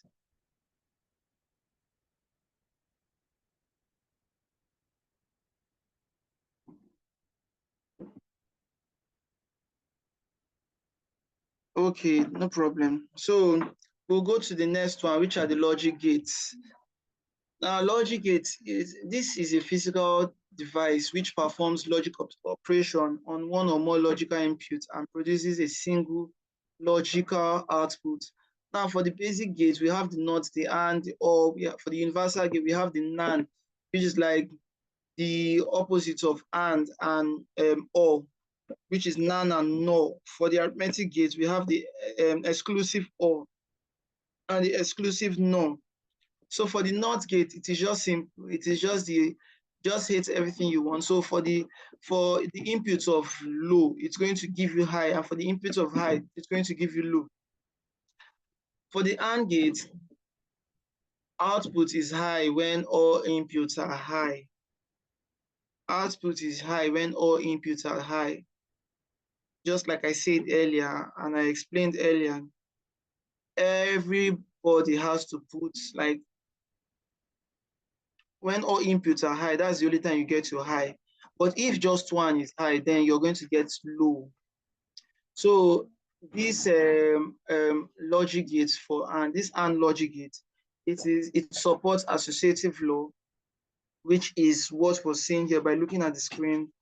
Like I said earlier, and it also supports associative, it also supports commutative law, So for this all gates, like I said earlier, the fact that one person, at least one person, is doing something, is high, can give you a high output.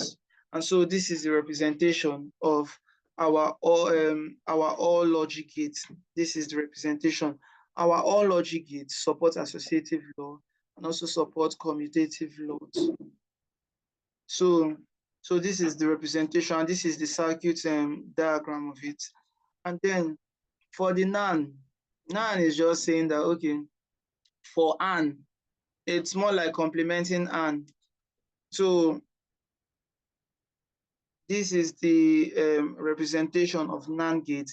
If we look at our NaN here, we're going to see NaN represented like this. But for our NaN, which is NaND, we're going to see a difference, and the difference is this particular dot here, which is in a way looking like this exact dot here. So this is just showing like a negation, or like showing a complement of what we have in our AND gate. And for this particular one, for our NOR gates here, it's also showing the difference between NOR and OR. It's complementing our NOR. It is complementing our OR, or it's complementing our AND. So this is it. Our truth table is just going to be the reverse of what we have in our AND gate, meaning that for our AND now, our AND states that everyone's hands must be on deck. But this one is just like saying, okay, you know what, I am everything that is the opposite of our AND gate. So that's why we have our 1, 1, 1 here. And where two people decided that they want to come together, it is giving us a 0. And now for this one, it's just saying, okay, in fact, everyone that decided not to work, you're getting an output of 1, which is a high. But for this particular one here, where at least one person decided that they want to work, you're getting a 0. So it's just negating.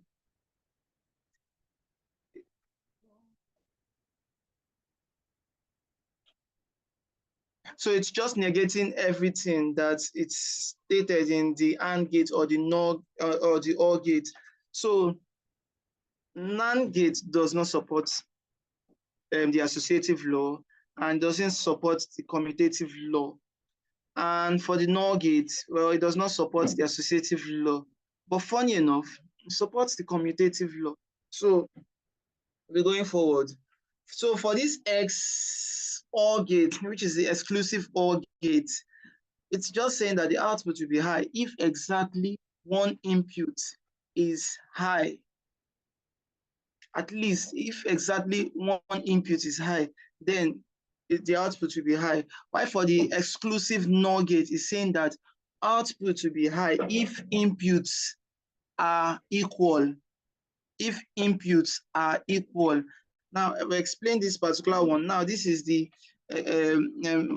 expression of exclusive OR.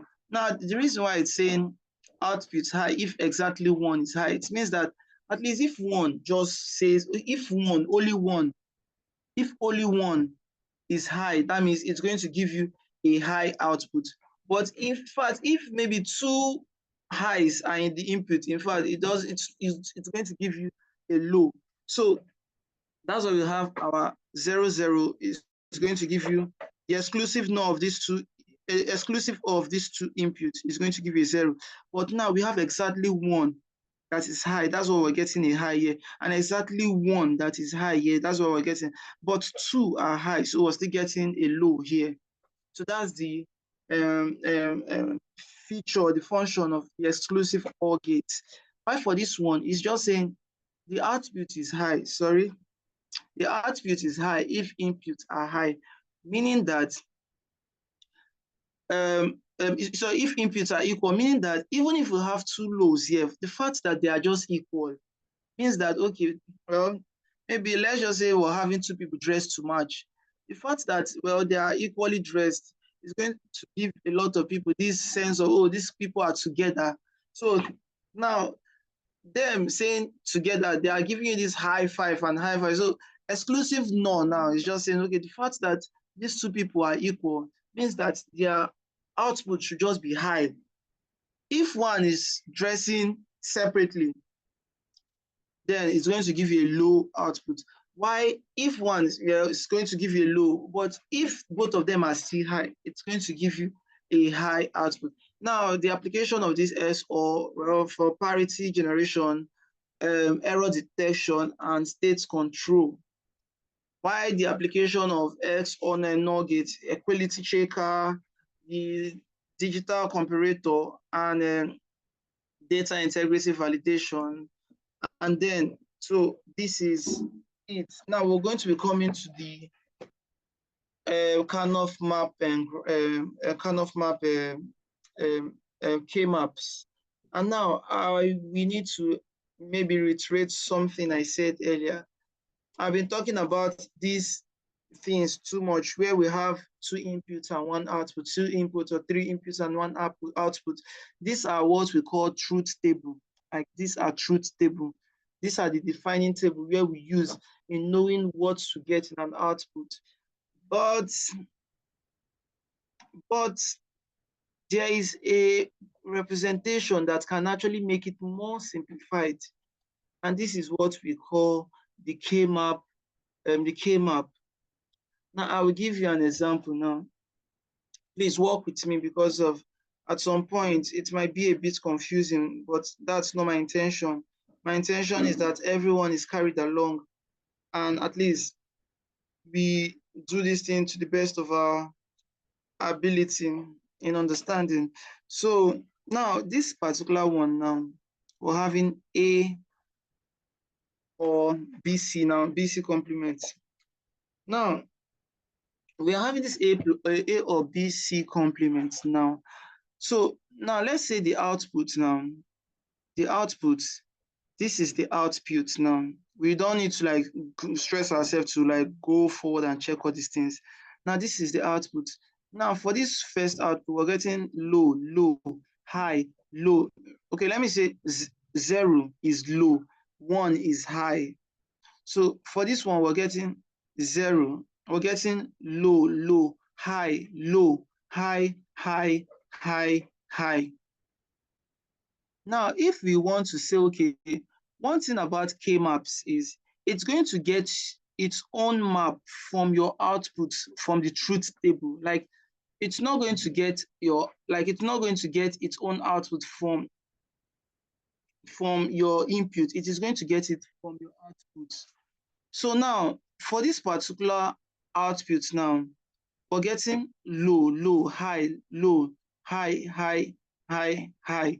Now, let's say for this low now, it is not going to see to it. It is not going to see to this other low. It is only going to see to the highs.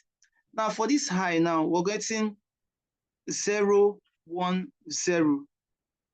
Now, remember, I said that 0 is your low, and 0 can also be complement too.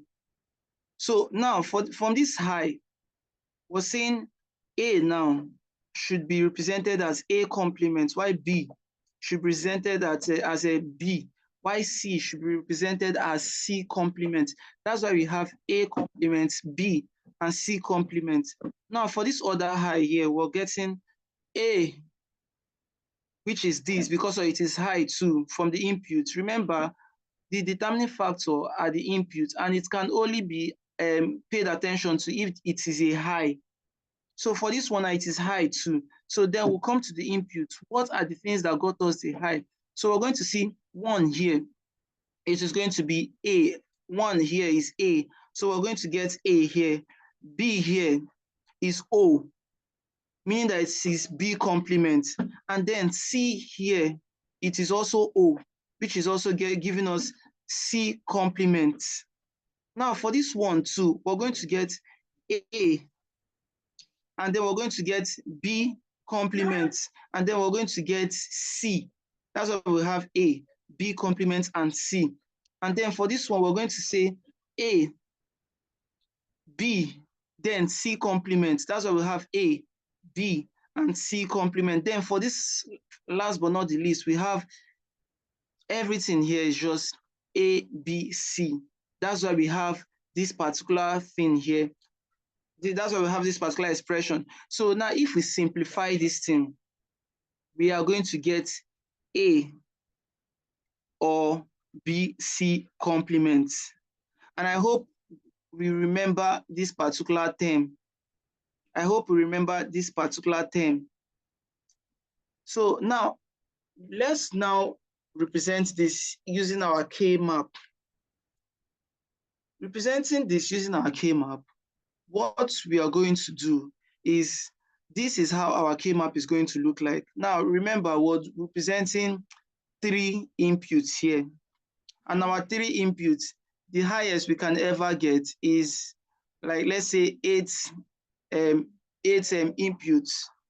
So what we're going to do is, we're going to say 0, 0 now.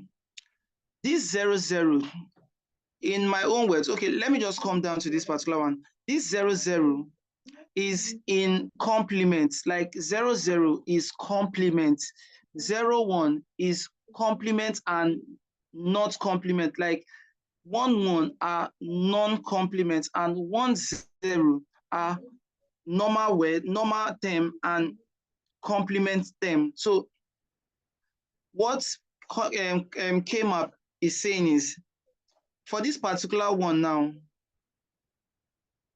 we're not going to look at this particular one. This is just the simplification using truth table. Now, for this particular one, what we're going to do is, we're going to say, for this first one, it's going to be 0. For this second one, it is going to be 0. For this third one, K-map can be a bit confusing, but please work with me. For this third one now, remember that 0 plus 1 is going to give us 0, 1. Then we'll now come to 1, 0 before we now come to 1, 1. But K-map doesn't want to create a scenario where 2 digits change totally. Like, it doesn't want to create a scenario where we have 0, 1 and then we have 0, 1, 0. It is going to create a switching issue, a switching problem. So what K-map did is, it said, in fact, for us not to create a switching issue, what we're going to do is, we're going to create a particular scenario where we're going to have only one switch. So instead of having 0, 1, we're going to just have 1, 1, knowing that we have just only one switch, which is the 0 to 1. Now, it's also going to follow the pattern of 0, 1 and 0, 0, 0 and 0, 1. So the only switch we have here is 0 and 1. So for this particular one now, the only switch we have here now is 0 and 1 here, because our K-map doesn't want to create a scenario where we have so many switch. It's going to cause confusion. So what it did now is, it's now moved the normal one, which is 1, 0, to the last. It had changed it. So we now have 1, 1 and 1, 0. So that's why if we have our 0 here, we have our 0 here, we have, in this third one, we will now have our 1 here. We will have our 1 here, and we will now have our 0, which is the fourth one here, meaning that this is like 0, 1, 2, 3. 0, 1, 2, 3. And then for this second one, it also follows the same pattern.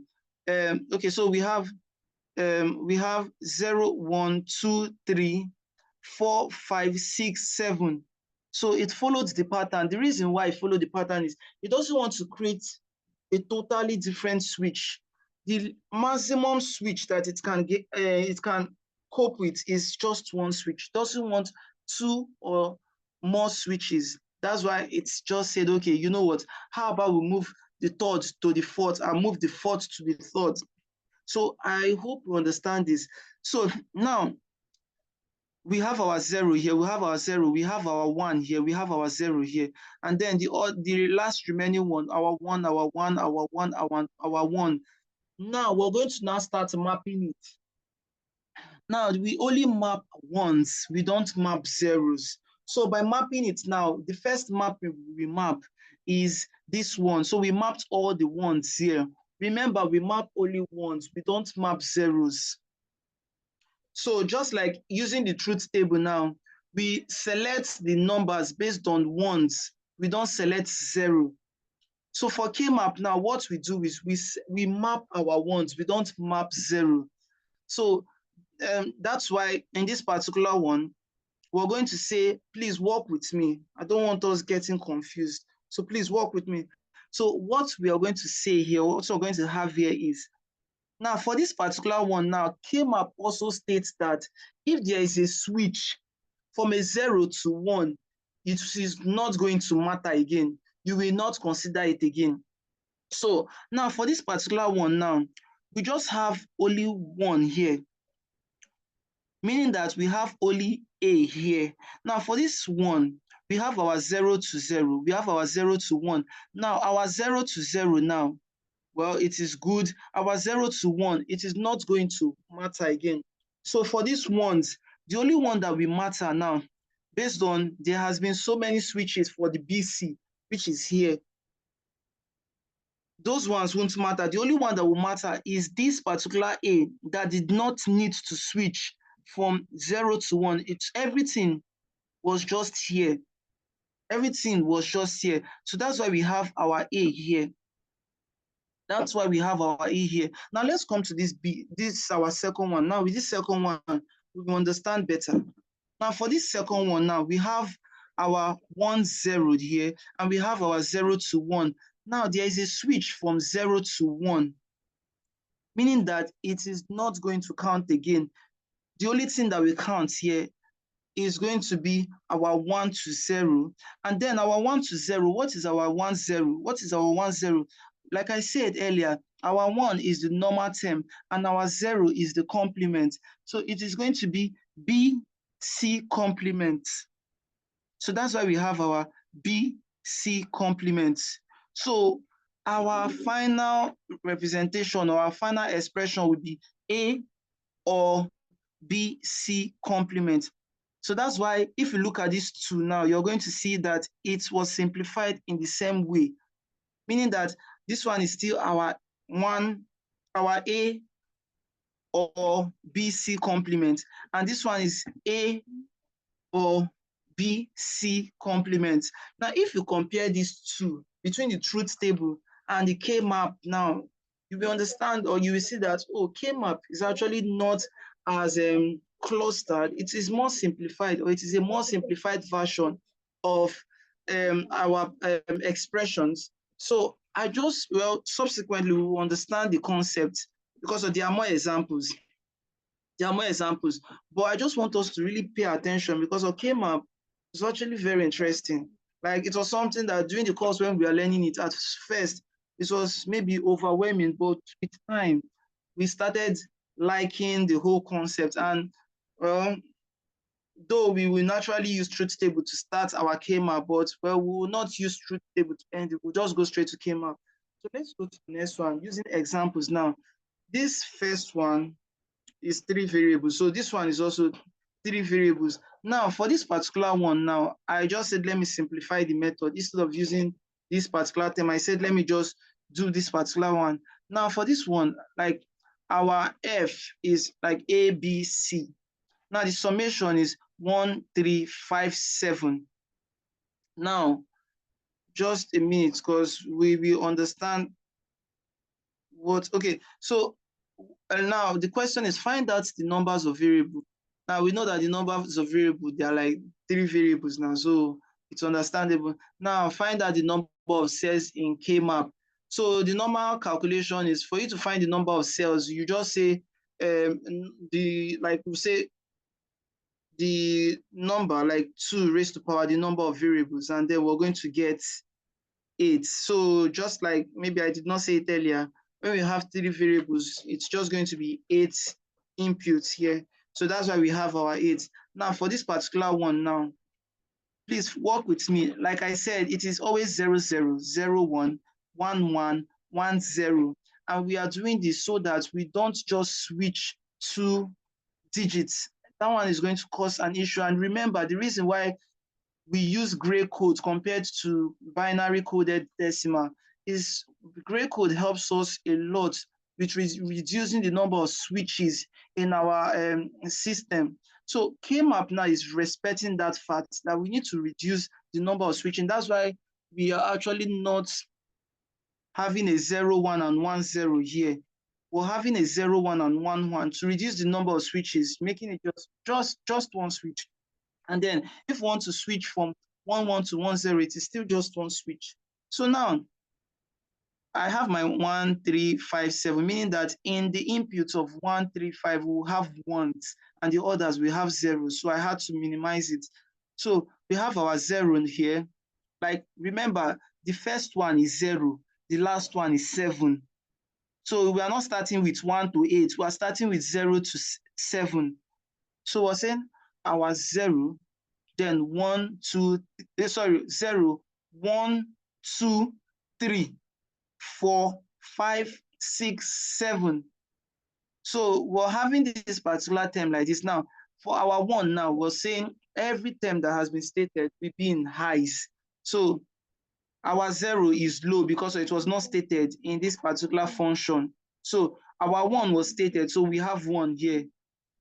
Our 2 was not stated, so it's 0. Our 3 is stated, so it's 1. Our 4 was not stated. Our 5 was stated, so it is 1. Our 6 was not stated, but our 7 was stated, so it is 1. So now we will now map it now. So how do we map it? So we're going to map our ones. And let me also reiterate or say something. We map following straight pattern. We map ones. We don't map diagonally. We don't map diagonally. We only map ones. And we only map it in a straight pattern and not diagonally. Though there are exceptions which we will get to, but we map straight patterns and not diagonally. And if there is an O or a low in between two maps, two highs, we don't map those ones. We only map ones. We don't map diagonally. Okay, thank you. So now for this particular one now, remember what I said with this in this particular thing, we have 3 variables. So we have our A here and we have our BC. You can decide to have your A, B, or C here. It's your choice. But for me, I said, let me have my A and BC. So now, for this particular one, now that I have mapped this particular thing, what I am going to do now is I am going to check the switches here. Now, for this 0 to 1, for this 0 to 1, for this 0 to 1, sorry, this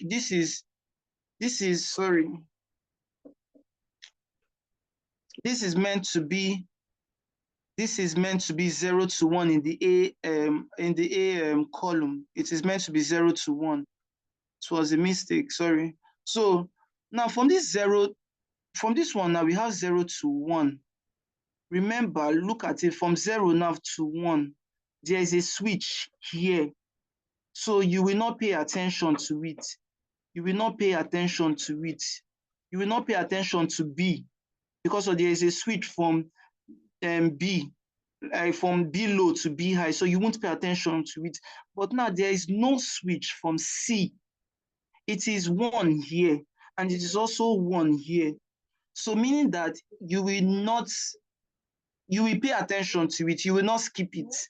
Now for this particular A here, it is 0 to 1. So you will not pay attention to it because there is a switch here from 0 to 1. So for now, your answer for this function is just going to be, because of this is just one mapping here. So your answer to this function is going to be C. That is just going to be your answer. Because of there are no switches between the C digits. There were no switches. It was 1. It was 1 in the first one and it is 1 in the second one. But for the B, it is 0 in the first one and it is 1 in the second one. So it will be taken away. Why for the C, it is 1 in the first one and it is 1 in the second one. Why for the A, it is 0 in the first one, it is 0 in the second, it is 1 in the second one. So your answer here will be C. Remember, your K-map works with you only work with the highs, and then you only work with the ones that you are not able to switch respectively. Now, let's go to this other one. And after this example, after this example, I will ask whether you have questions to ask. Now, like I said earlier, with respect to K-map, there are exceptions. And now, what are the exceptions? It is not like there are like different exceptions. It's just that K-map is giving. Okay, now let me use this example as your as a guide. Now we have a three input function here, and we have a 0 to 7. So from, like I said earlier, I did not add my zeros. I just added only ones. So our 0 here is high. So our 0 here is high. Our 1 is high. Our 2 is high. Our 3 is not high. Our 4 is high. Our 5 is high. Our 6 is not high, but our 7 is high. So now please work with me. We have two, we are mapping this thing now. Like we have 1 and 1 here, so we will map them. Now we have our 1 and 1 here vertically too. We will also map it. Now we have our 1 here, which is here, and we have our 1 here. So one thing about K-map is if we have a 1 at the beginning of an input, and we have a 1 at the end of the input, we will map both of them together. So this map I am mapping is to, it might be a bit confusing, but the map here is telling us that, okay, the continuation of this map is this one. So I am mapping these two together now. I am mapping this one, the beginning of the input and the end of the input together. And I'm also, even though I'm not meant to pay attention to this one, but I'm saying let me just pay attention to it, though it's not advisable. So now, if I check my first map now, which was done vertically, if I check it now, if I check this particular one now, I'm going to say, okay, now the BC now is normally in the complemented side, and there is no switch in the BC. And then in the A now, it is going from O to 1. And well, for the fact there's a switch here, you're not going to pay attention to the A. You're only paying attention to the B. And looking at the O now, you're seeing that, okay, O is low, meaning that it is complemented. So you're going to get not BC, but B complement and C complement. Now, for this second one now, we're having 1 and 1 here, which was mapped horizontally. Now, why mapping it horizontally? We're going to look that, okay, for this A now, since it's just mapped here, there is no need for a switch between O and 1 because it is just in this O. Why for this BC? There's a switch between, okay, there's no switch between O and O here. So, but there's a switch between O and 1. So, meaning that A is okay, and this one, which is B, where there was no switch, it is also okay. So it is going to be A. Remember that O is complement. So it is going to be A complement. And also, since there's no switch here in B, then the B, since it is in O, it is going to be complemented. That's why we have our A complement and B complements now. So for the third one, there are no switches here. So I just had to put it. It's not like it's normal, but I just had to put it. Now for this third one, we have our A. Remember, it's a mistake from my own part. So it is 1 here. Why this one? It is still 1, 1. So everything is just the same. There were no switches. Everything did not require us doing any switches here. It is just a particular one. So that's why I have my A, B, C here, because I'm having my 1, 1. And for this one here, just like the exception I made earlier, for this one here, what I have here is my 1 here, sorry, okay, my cursor is showing now. So my 1 here and my 1 here. Remember, I told you I am mapping it so that they get to work together. So normally, if you have your 1 at the beginning of an input and your 1 at maybe the first end of an input, you will map them. You have to map them. So what we're going to do is we're going to look now between this BC and this, between this OO in the BC and the 1O in the BC, which one actually switched, which one changed? And we look at it that, oh, it is the B that changed. Why the C did not change? The C is O in this first one and it is O in the second one. So what we are going to do is we're going to say, okay, then, and for this A now, there is no need for a switch because it is just still in the same A. So we're going to say A complement. And for the B, like I said, O is always complement, but there's no switch in the O. So it is going to be C complement. So if we check it, this is the simplified version. And I'll give a final, I'll give the final example in this slide. So for the final example in this slide, so I have to rush this. The final example in this slide is just going to help us understand this thing better.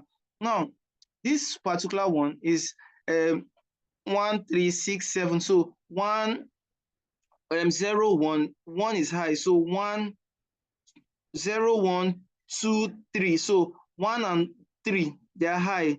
Then 6 and 7, they're high too. So I'm going to map them. I'm going to map this side. I'm going to map it horizontally and vertically. And then this is what I am going to get. So 1, 2, and 3. And then let's go to the first one, which I mapped vertically now. So, okay, let me start with this particular one. Now, for this particular one now, there is no switch in the A. It is just 1 here. Why there is a switch in the BC? Meaning that for this particular BC now, which particular one in the BC switched? Is it the B or the C? And if we look it now, it is the C that switched. The C switched from 1 to 0. Why the B did not switch at all? And we know that when it is represented by 1, it is not a complement, it is the term. So that's why we have our A here, which is A and B that did not switch.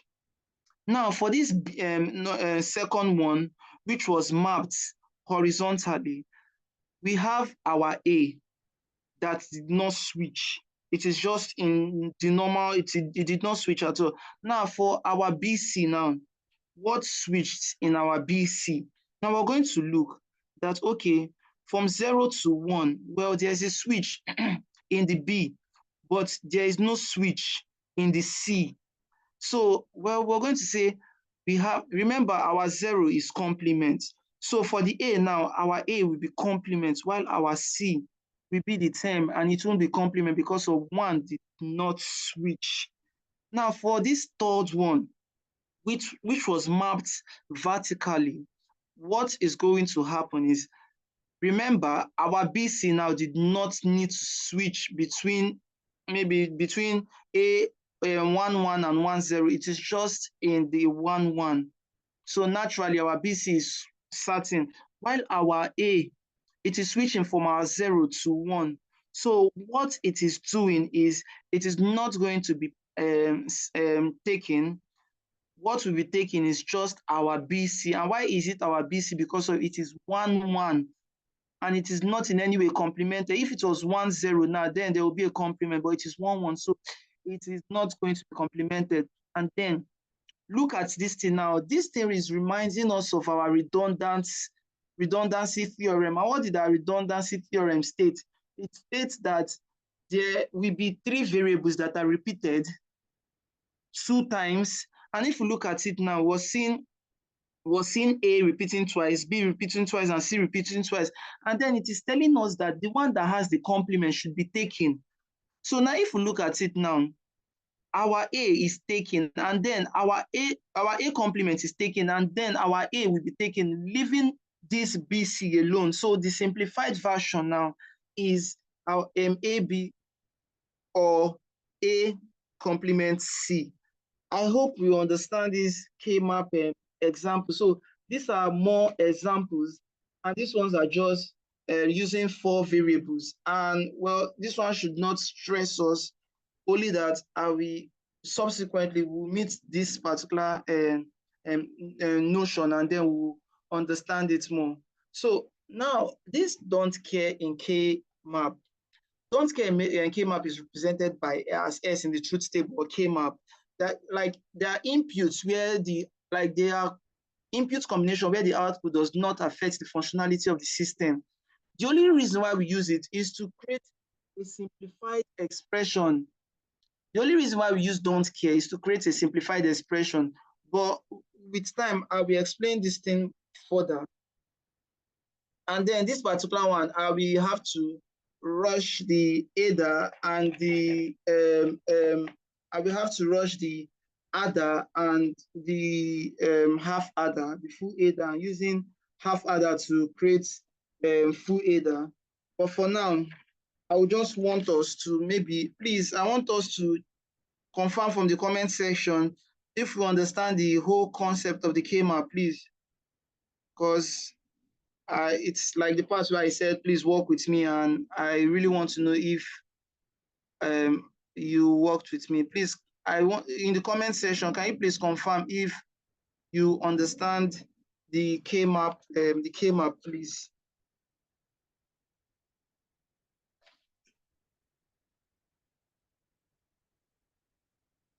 Hello, please, can someone just send a message if they understand the K-map so that maybe we can take an example again.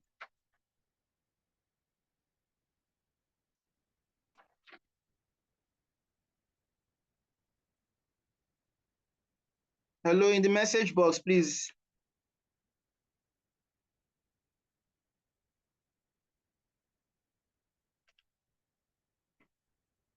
I haven't gotten any response. So are we contemplating? If we understand, we'll still take more, but I just want to know if maybe during the course of okay, one more example.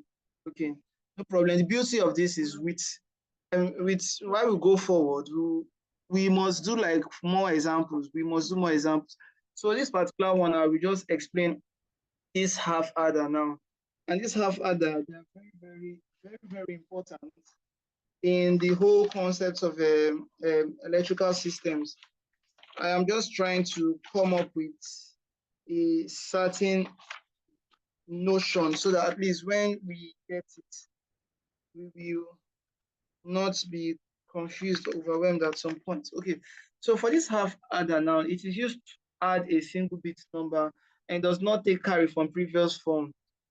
Okay, so now this half adder is under combinational circuit. And what are combinational circuits? Combinational circuits are circuits that function without a need for memory. Like it is where the combinational output is like where the output is only dependent on the present inputs. It doesn't require a pre-existing output where maybe you have something like a memory. It requires only it requires maybe just an input. Like it's the response you get is just based on the input you give. But when it comes to sequential, though we'll get to that sequential, but I just want to explain some other part. Sequential circuits now. Sequential circuits depends on the present input as well as previous output. So more like maybe in your calculator now, if you're trying to type and there's a part where we have memory, now click on the memory, and then maybe while we're trying to get more inputs or future inputs, we can always come back to the memory and add it to the present input, and then we get our output. Meaning that that particular pattern now is naturally following the process, the sequential process. When it comes to combinational circuits, it's going to give you your output based on the input you are giving to it. So I just had to explain that. So for this half adder now, it is a combinational circuit and it is used to add a single bit number. It does not carry it does not take carry from previous sum. So this is how it works, and this is the um, this is the um, um, this is the circuit diagram of half adder or half adder. So now, just like this is our truth table now, and this our truth table is just this is our truth table, our 0 and 0, or our low and low, and this is the sum. This is the carry, our 0 and 1. This is the sum, which is the normal one. Please, I hope you remember this truth table. You don't need to answer, but while you're hearing me, I hope you remember this truth table and this 1 and 1. And you remember that this particular one is, I said, at least if one. So this is like an or table now, meaning that either one or the other one happens. At least if one, at least one just works, then our output will be high. So for this particular one now, it's like the all truth table, where at least one is getting us the answer. Now for this particular last one, we have the addition now here. We're getting our 0 here, and then we're like carrying this particular one. But based on, it doesn't work with existing it doesn't work with existing what's the word, existing memories. Then it doesn't take carry from the previous sum. So now this is the full adder, and full adder is more like we're just like, okay, now considering the whole idea of maybe adding carry now. So full adder is more like, well, maybe adding two half adders. And this is under the combinational circuit. I know it could be a bit overwhelming now, but during the course of our explanation, we will understand this particular thing. So for this full adder now, we're having three variables here. And if we add this particular variables, these are the sum of the variables. And these are the carry of the variables. Now, coming back to this truth, um, coming back to this K-map table now, this is what we are going to get. Now remember that K-map, we work with the highs and not the lows from the truth table. Now let's pick on the sum. Let's do the K-map for the sum. We'll do K-map for the sum and we'll do K-map for the carry. Oh, please. Please, I need a minute to organize my network. I just need a minute. So just, sorry. I implore that I be given just a minute. Let me organize something.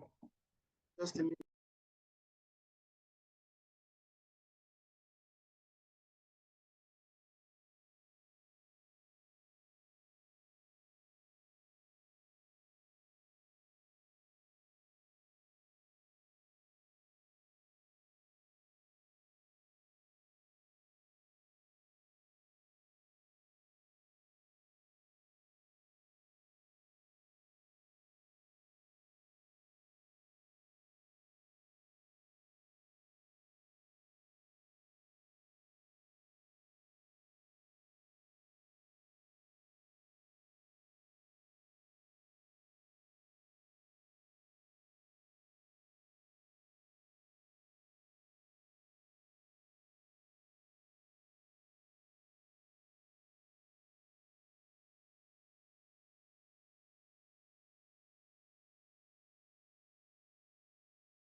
So sorry. I had to take a slight swift and call.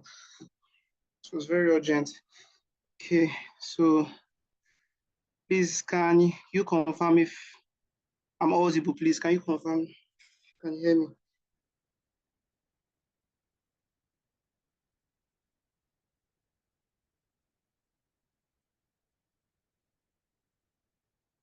Hello, can you confirm? Can anyone confirm if I'm audible? So I just don't start and okay. Thank you very much. So sorry for that. I just had to attend to that call. Okay, so for this sum, like I said earlier, the K-map side had to be like, okay, it's the ones, the highs that have to be attended to. And then, like I said, 1, 1, 1, 1, 1, and which is our, okay, so our 0, 1, 0, 1, 1, okay, 0, 1, 1, 0, 1, 0, 0, 1. Okay, just a minute. And I hope you understand how I came about the 0, 1, 0. Okay, let me reiterate.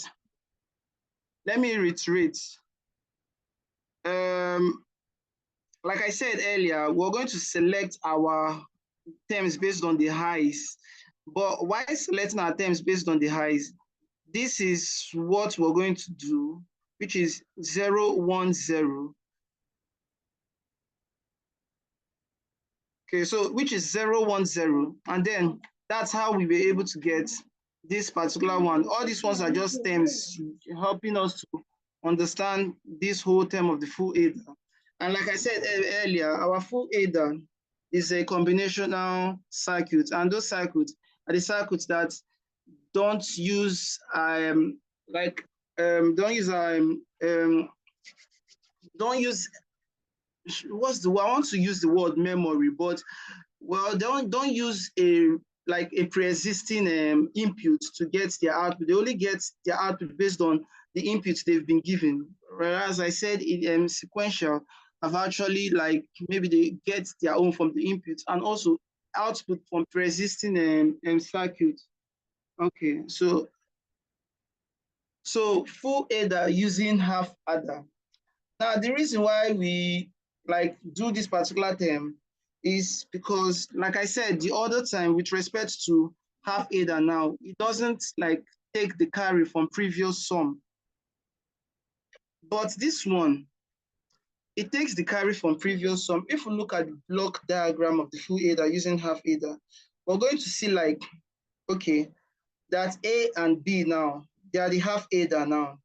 And the C is the carry, which is the input.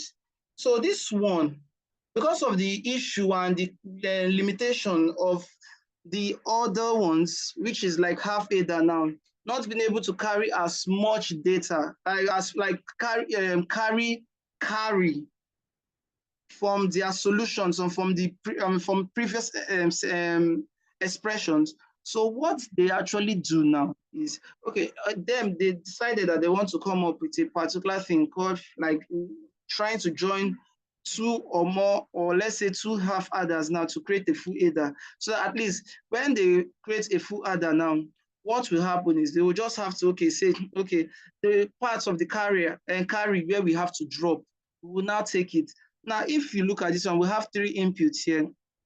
And well, and now this one is the full adder. I'm sorry, what I actually did, I had to rush it, and it's in a way making me stammer. So, but with time, I'll talk better. Okay, so with the sum, what we have is x. So I hope you remember this particular term. I hope you remember this expression.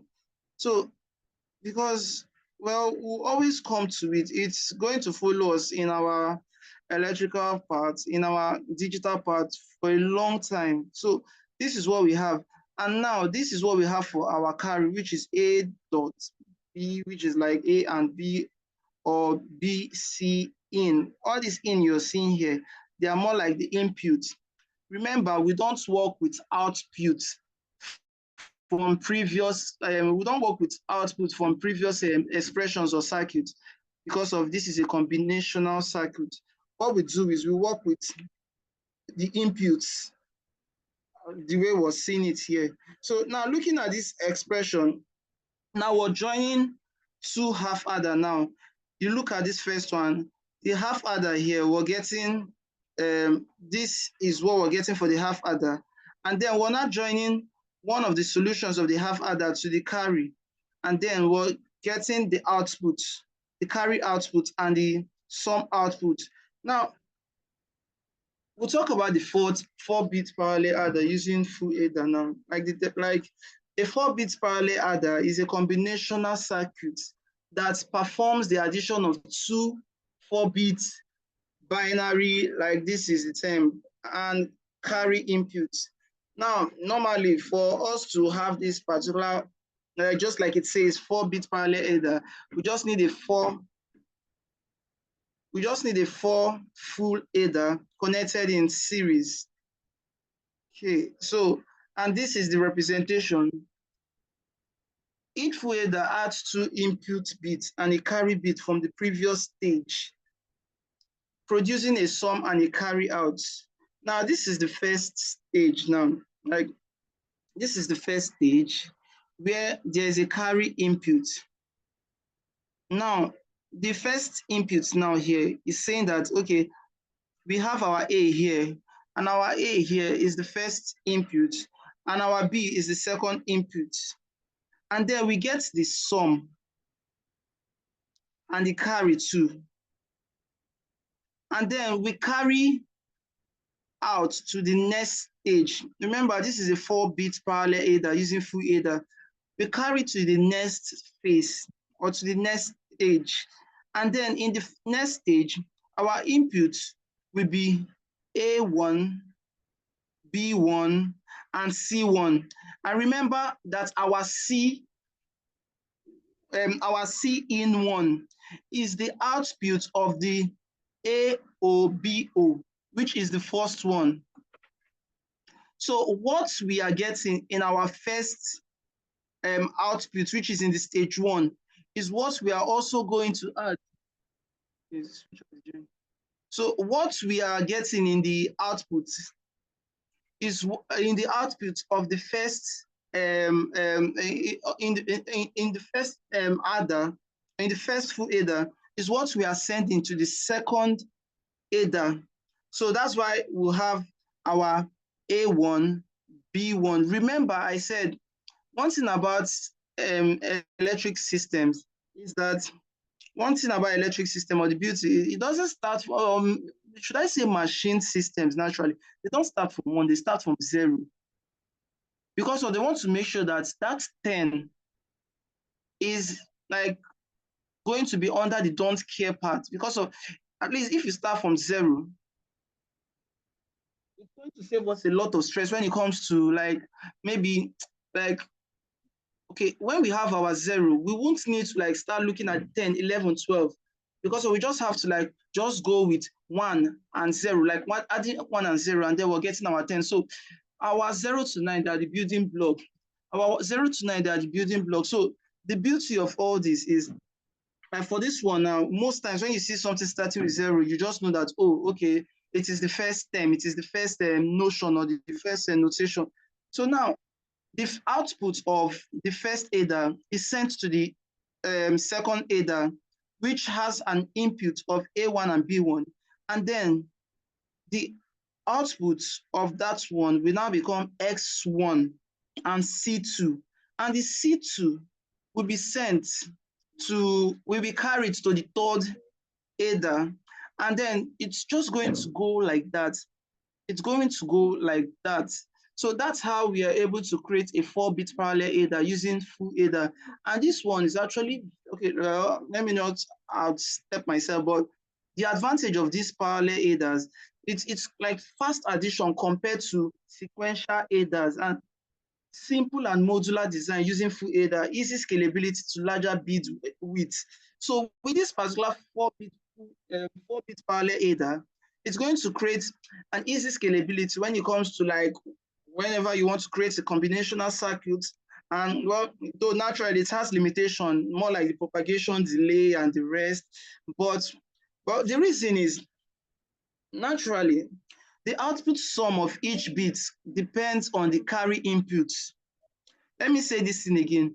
The output sum of each bit depends on the carry input, meaning that the second adder now might not be able to come up with its sum, not to talk of the carry of the next one, if it doesn't get the carry input of this first adder.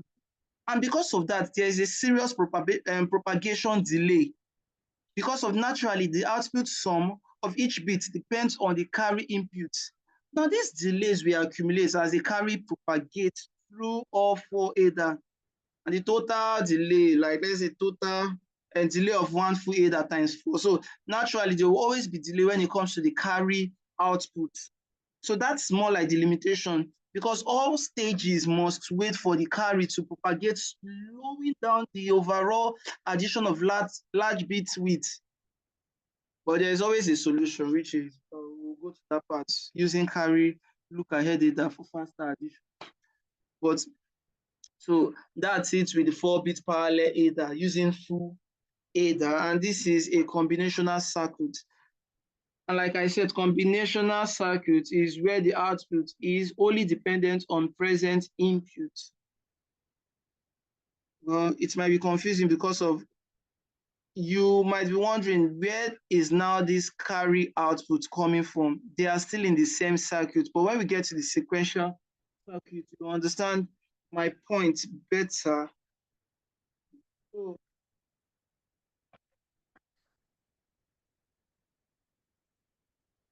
thank you. Okay, so the difference between series and parallel adder. A serial adder performs addition bit by bit, starting from the least significant bit, which is the LSB, which I talking about the least significant and the most significant. It uses a single full adder circuit iteratively and requires well, it's more like the normal series and parallel connection we know. It's now being used in the adder stuff. So that's one beauty about like electrical. For me now, that's one beauty about electrical engineering, because what I learned in my basic science and what I learned in my secondary school state is always a building block for more things. So like, okay, now, so that's one beauty about the whole thing. And well, serial adder is a sequential circuit. Well, the parallel adder. So these are the difference between a serial adder and a parallel adder. And then we'll go to this one. Naturally, serial adder, they are slow, and parallel adder, they are fast. So now, this particular one, we might have to, okay, not skip, we might have to like rush this particular one because there are a lot of things that we have to be covered here, but I'll just go through the basics. And we know what integrated circuit is now. It is a set of electronic circuits fabricated into a single semiconductor chip, typically silicon. The characterization of ICs involve the following key terminologies, but we shall go to all those ones in due course. But I just want to explain this concept so that at least you will understand something from this. Now, most of the reasons that modern digital systems use integrated circuits are like obvious. ICs, they like pack a lot more circuitry in a small package so that the overall size of almost any digital system is reduced.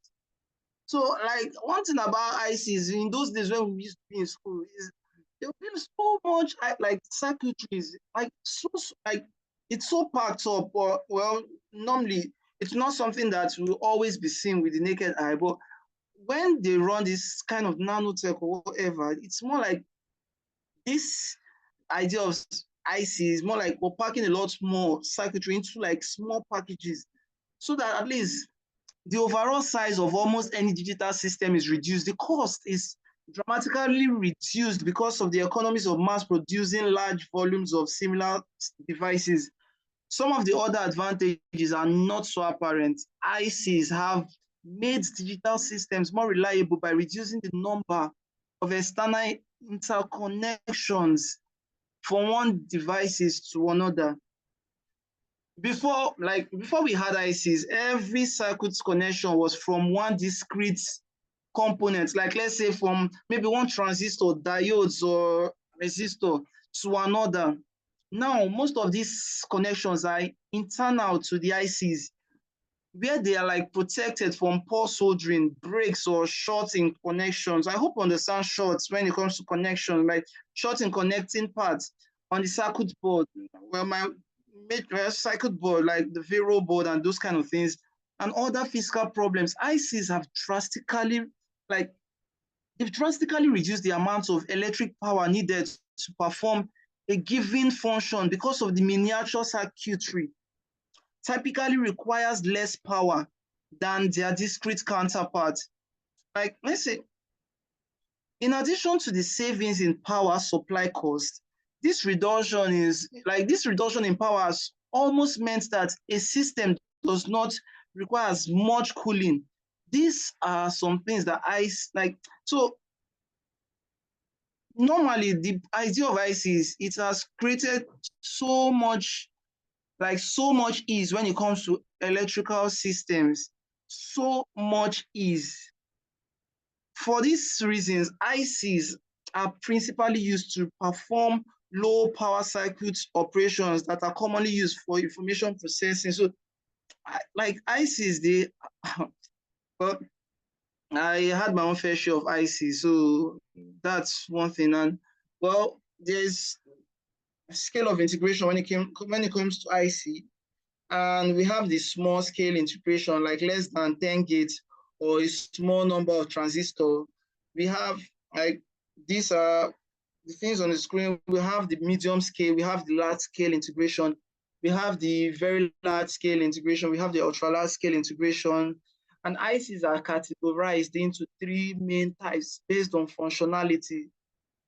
We have the process continuous signal, example, operational amplifier, voltage regulator. We have the digital IC, like the logic gates I talked about, and flip-flop. We shall go to flip-flop very soon. Flip-flop is part of sequential circuit. So we shall go to flip-flop, and we have the mixed signal IC, which combine analog and digital function, ADC, analog to digital, digital to analog, things like that. And then something they call IC packaging, parts where we have to protect IC and allow for connection to external circuits. Major type include dual inline package. Pins are in two parallel rows, and we have the single inline package. We have the quad flat packages. I've shown pictures from the internet, but this is after one, and we have other things to do. So we have the ball grid array, which uses tiny solder balls on the underside for compact connection.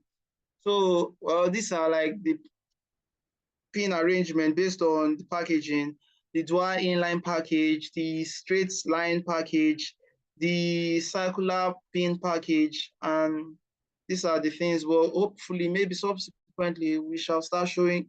I will show you diagrams of this, but I just don't want to start scrolling the internet now while doing this.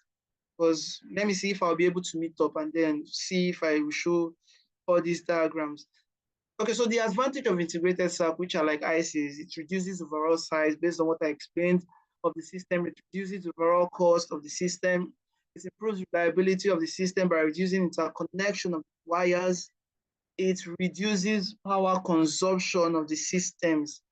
And then the limitation of IC circuits, it cannot handle large power. Well, that's it, because it's so miniature that the only thing, or most of the things it can handle, are like electronic stores that doesn't require large power. when we used to run our electrical and electronic engineering thing, we had two departments that were so close. Electrical EEE, electrical and electronics engineering. We had our electrical computer engineering. Now they used to tell us that our own we deal with high power, and for the electronics, which are the like electronics and computer engineering, they deal with low power. Now for ICs, those my friends, they used to work well with ICs.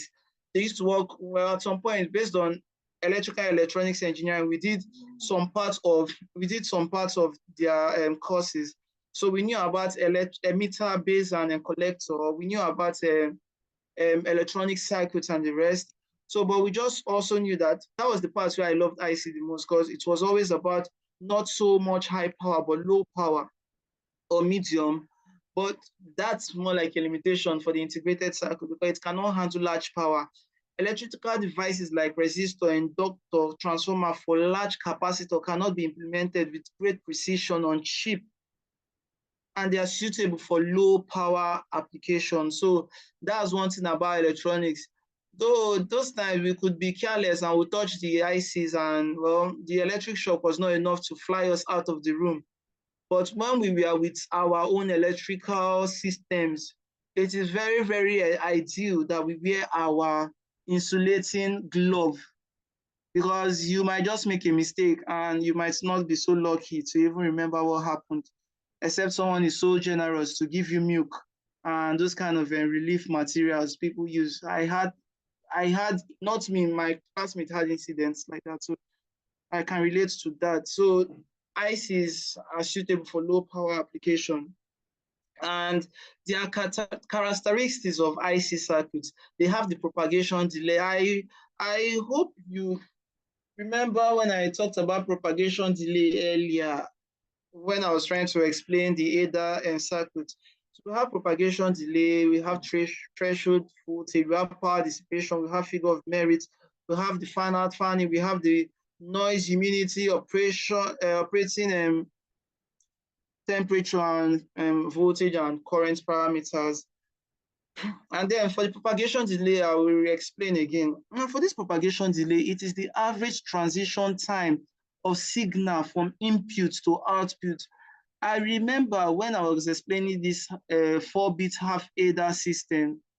Now, this propagation delay will happen when there is like a transition between of signal from input to output. Remember, the second output or the subsequent output relied on the carry output from the previous circuit. Now, the reason why those 4 bits, the limitation is just because of the propagation delay, because the time it required for the subsequent output to come up with their own output, it means that they have to rely on the carry input and the carrier output from the previous circuit, and the propagation delay was so high. That's why when it comes to propagation delay, it is just the average transition time of signal from input to output. And because of this, it defines operating speed of integrated circuit. Just like in that particular one, the speed was not as fast as the others because of for the fact you have to wait for like the carry output of the previous circuit. The speed was not meant to be fast, so it was low, and the propagation delay being high will mean that your speed will be low.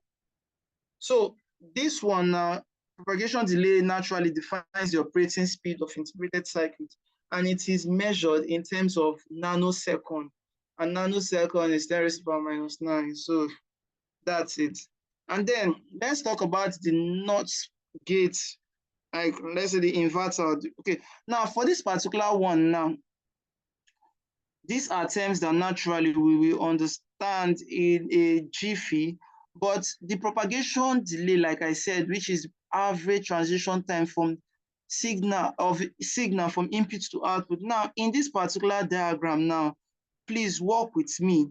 Now, we have two types of propagation delay, which is propagation delay from high to low and from low to high. Now, when it comes to like this is normal movement of signal, but when we want to go high now, the average time is always like in the 50, like average time, which is this 50%. This 50% now this average time that it will take from you getting from low to high, and also the average time it will take, let me come to this downside now, the average time it's going to take for you to come from high to low, then is why we have two types of propagation delay, meaning that propagation delay from high to low and propagation delay from low to high. And then when you add both of them, which is the average transition time for you to get your signal from a region of low to high or from a region of high to low, and you divide it by 2, that's when you get your propagation delay. So your TR or your TF, which is this, is just your fall transition time and your rise transition time. So this is it about propagation delay, though there are lots of stuff. I said I was going to skip, but no, I won't skip. I just want us to understand this particular thing. And for your power dissipation, this is the amount of power dissipated in the integrated circuit in form of heat. Now, I don't know how many of us must have done business with our IT, but there are some times, or let's not go to all those class textbook stuffs. There are so many times where we touch our phone after using it for a long time and we feel the heat. Our phone they comprise a lot of ITs. And this is where power dissipation comes in, because it is the amount of power dissipated in an integrated circuit in form of heat. So when you feel heat anytime when you're using your phone, it is because your ICs are trying to cool by dissipating power in the form of heat. And your total power dissipation is, let's say, is equal. Remember that our power naturally is equal to I square R is equal to I times V, which is current times voltage. So we're using this particular one now. Power is equal to IV, or you could say it is equal to I square R. We have different definition of power. So I'm using P is equal to IV. So P is equal to IV, or you can say VI, things like that. And this is the formula for the power dissipation. And this particular one, if we want to check our, this ICC now works well when we're running a particular thing they call a particular, like it's a TTL, and TTL is a transition logic, or a diode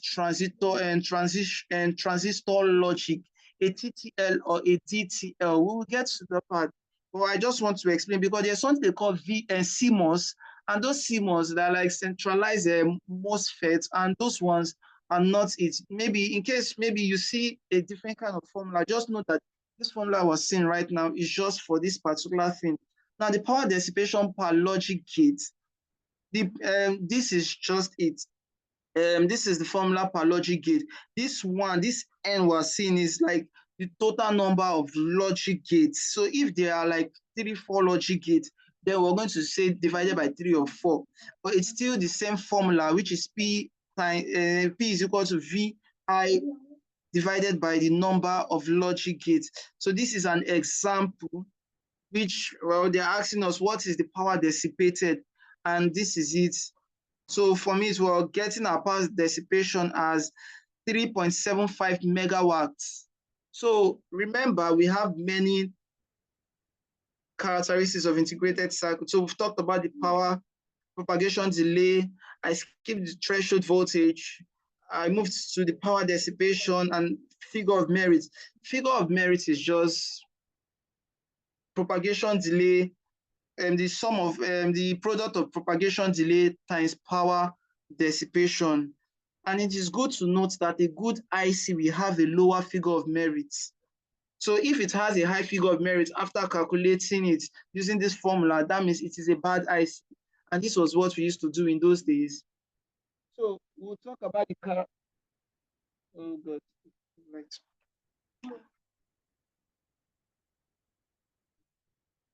Adjust that socket. So okay, so we'll talk about other characteristics like our fan out, our fanning, which is the next. And our fan out it specifies the number of standard load that the output of a typical gate can drive without impairing to normal operation. It should be as high as possible so that we can drive large amounts of gates by single gates. Like I said earlier, when it comes to circuits, we're combining a lot. Or combine integrated circuits, we're combining likes of diodes, transistors, and lots of them. So it should be as high as possible so that we can drive large number of gates by this single gate. It defines the amount of current supply by given gates. So we have this high gate fan, we have two types of fan out. We have the high state fan out and the low state fan out. And why do we have things like high state fan out or low state fan out? We're going to have them based on, well, when you're running your when you're running your integrated circuit on a high okay, now for this particular one, now we're seeing IOH, which is current of the high gate and current of the high output gate, and we're seeing current of the high input gate. So now for this particular, when it comes to the high state, now this is where how we get our fan out by using current of the high output gate divided by current of the high input gate. That's how we get our fan out for the high state. Now we'll come to the low state. For the low state, it's just still the same thing. Our current of the low output gate and the current of the low divided by the current of the low input gate. And that's how we get our fan out. And we need to remember that our fan out specifies the number of standard loads that the output of a typical gate can drive without impairing to normal operations, without impairing means without collapsing. I remember when we did Hooke's law of elasticity and we had our elastic limit, we had our yield point, we had our maximum load, and EYMB, and we had our breaking point. Now, this fan out is giving me that kind of elastic limit vibe where it can be able to retain a particular load without breaking down. So this impairing its normal operation means that it is the maximum, it is specifying the number of standard load that the input of a typical gate can withstand without impairing its normal operation, without damaging itself. So I hope we understand this concept of fan out. And for the fanning of logic gates is defined as the number of inputs that the gate is designed to handle. Like it is still giving me the elastic limit vibe. Here we have our elastic limit, yield point, and a maximum load. So now this fanning is giving me that vibe of maximum load, meaning that it is like fanning of logic gate is defined as the number of inputs that the gate is designed to handle. So let's say if we want to reason that as like the elasticity and the Hooke's law and those kind of things, fanning is giving us that maximum load vibe, while fan out is giving us the elastic limit vibe. Because we know that when it comes to elasticity, maximum load is the maximum amount of stretch your elastic material can cope before it deforms. While elastic limit is like the limit it can take before it deforms. So there's always a correlation between the fan out and fanning with, well, when it comes to elasticity, though they are not related, I'm just trying to compare, giving the emphasis. And for the operating temperature can, well, we have three types of segments when it comes to operating temperature in ICs. For commercial application, it has to be from 0 to 70 degrees Celsius. For industrial application, it will be from 0 to 85 degrees Celsius. And for military application, it's under like minus 55 degrees Celsius to 125 degrees Celsius. That's why, let's say in our phone, well, no matter how hot our phone is, it can't boil water. And boiling water is 100 degrees Celsius, but it can't boil water. The highest it can ever get to is this 70 degrees Celsius. So that's like the operating temperature. So this particular part, I might not go into it so deep, but I'll just because I have from now to 3. So for this DTL now, this DTL, I skipped the part which is resistor, transistor, logic. And RTL family, they have low noise margin, low fan out, low fan-in, okay, low fan out, low speed, and higher power dissipation. So we don't use okay, that's like the disadvantage of part I skipped. But for DTL, DTL is more like an improved version of circuitry when it comes to integrated circuit that can actually help us cover the lapses of the RTL. And the reason why most people don't really talk about RTL is, well, it's becoming obsolete. We're having more advanced stuff like the CMOS, the like centralized metallic oxide semiconductor. So those ones, they are like the advanced ones. So when you have a better one, you will not just want to stick with the old ones. So that's the beauty of circuits and an integrated circuit. So for this DTL, it has an improved noise margin and fan out compared to RTL. So it's more like an improved version. So we have two inputs now. I want us to understand this whole concept. And so please work work with me. So now for this A and B, our A and B, they are the inputs. And for these inputs, we are going to present them on our truth table now. Now, I don't know if you know what they call forward bias reaction and reversed bias reaction. Now, I'll just give you an example now. If you are trying to put in your battery into like normal Tiger battery, or the kind of like you're trying to put your battery into where it should be, and you connect the positive to the positive and the negative to the negative, that's a forward bias reaction. And then when you connect the negative to the positive and positive to the negative, that's a reverse bias reaction. For forward bias reaction, it has more current, lower voltage. And then for the reverse bias, we have lower current and higher voltage or something like that. I can't really get, but the thing there is I just want us to understand I want to know if maybe we know what they call forward and reverse bias reaction. Now, for this particular one, remember I said when it comes to 0, we can call it low, and when it comes to 1, we can call it high. Now, let's say our A now is maybe in the forward bias reaction, and the B is in reverse bias reaction, and we've got 2 diodes here. And these diodes now, they are, should I say, in reverse bias reaction, like they are reversed. Why this A and B, they're in forward bias reaction. Now, if our A is low and our B is low, if our A is low and our B is low, like the voltage coming from VCC, our collector voltage coming from BCC is low.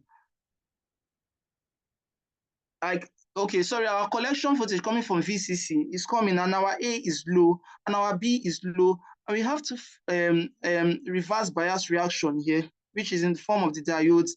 Then it is going to be off here. Our output is going to be off. It is going to be off. But if we have a low and a high here, but we've got a reverse bias reaction, it is still going to be low, meaning that it is going to be off. That's why, and the beauty of this is, this our output now, it's like why we're showing off, it is going to be 1, and it is going to be represented by 1. Now, if the other one, which is A, is high and the B is low, can 2 work together except they agree? No. So now we are going to still have our reverse bias reaction, and it is still going to be off. Remember, this side is the base, this side is the emitter, and this side is the collector. So it is going to be off, which is going to be represented by high. That's one beauty. And then when it comes to this now, both of them now, they are high. Then it is going to make this particular thing forward bias biased reaction or forward bias connection, and then it is going to be on. And the on will be represented by 0.6 volts, and the 0.6 volts we count as on, making it 0 here. So that's why in this particular one, this is just the circuit description of our DTL IC circuit. And then the only disadvantage is it has low speed and the power dissipation as heat is high. So that's why it is at a disadvantage. And that's where transition logic comes into the picture. Transition logic comes into this picture. But I might not explain the concept of this transition logic, because I will need to start talking about the standard transition logic, the totem pole output TTL transition logic, and the open collection output, the tri-state, talk about the comparison between the RTL, the DTL, and the TTL, and the EEL. Those things might just take a while, and I want everyone to be carried along while also respecting your time. So I won't talk much about the TTL. And oh, I forgot. Please forgive my negligence. I did not talk about the noise immunity, but well, I remember when we did something on when we did our physics, we defined noise as the movement of sound wave at irregular frequency. And one thing about IC is that, well, the need for noise is very high because, and that's why we need our noise immunity. And like, let's say, stray electric and magnetic fields can induce voltage on a connecting wire, like on connecting wires between logic circuits. And these unwanted signals are called noise and can sometimes cause the voltage at the inputs to the logic circuits to drop below like the minimum high input voltage or rise above the maximum low voltage inputs, which could produce unpredictable operation. The noise immunity of a logic circuit refers to the circuit's ability to tolerate noise without causing like unnecessary changes in the output voltage.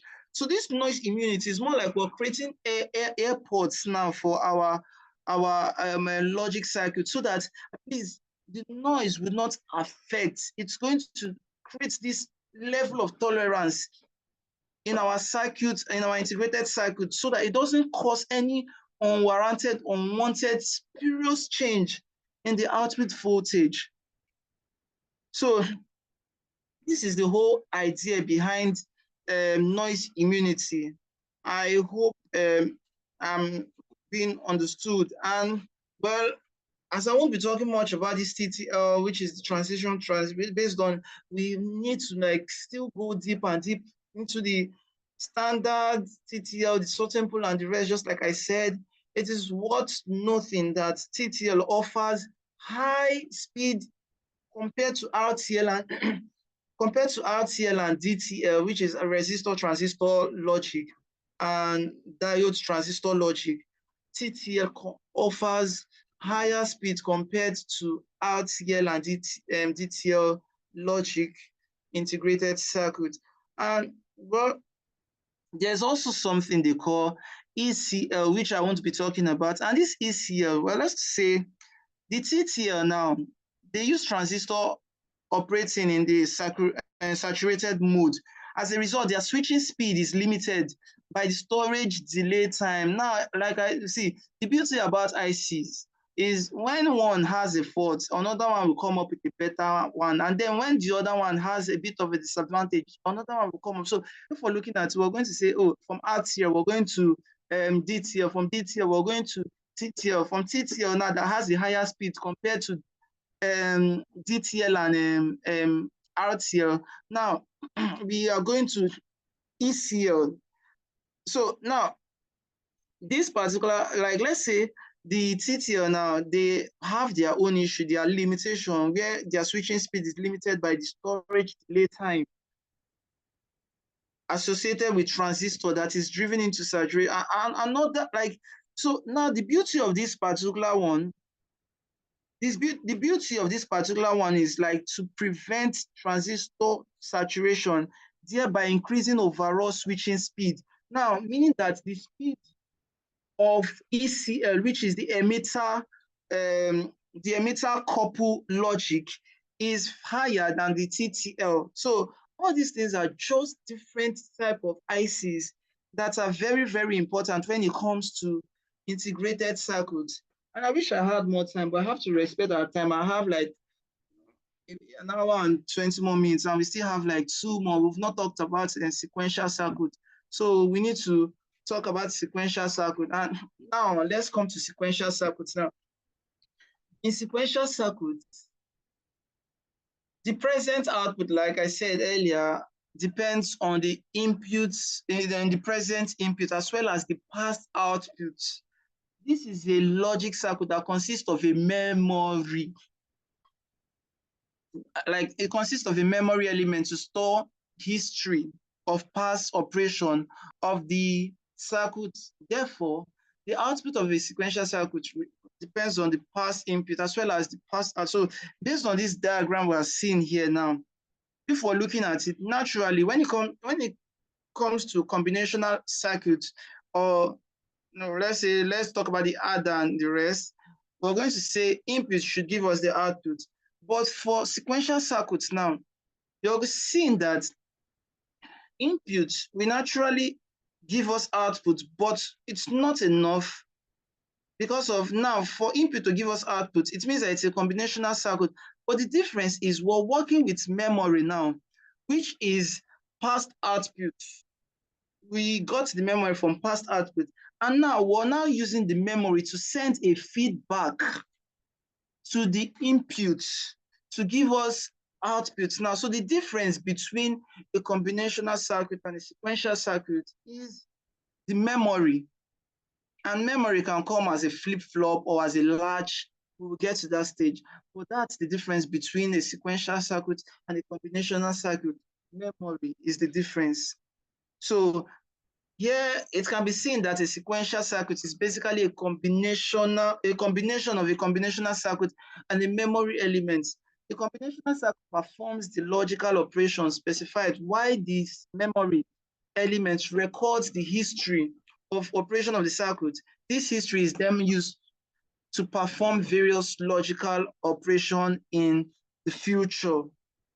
So that's it. Like, I'm sure a lot of us must have used our Casio or it's been a long time I used those calculators where we want to store a lot of memories, and then we write what we write and we tap our M plus, and then what that our calculator is doing for us is just using sequential circuits in storing our inputs. Our input is what we have there. But for us to retain it or retrieve it, we have to use our the features of our sequential circuit, and that's why we have our sequential circuit. And then this is our latch. Our latch is just, well, if we know about our latch, it's just about our zeros to one, zeros to one, zeros to one, zeros to one, zeros to one. So between on or off, it's just like a Boolean expression.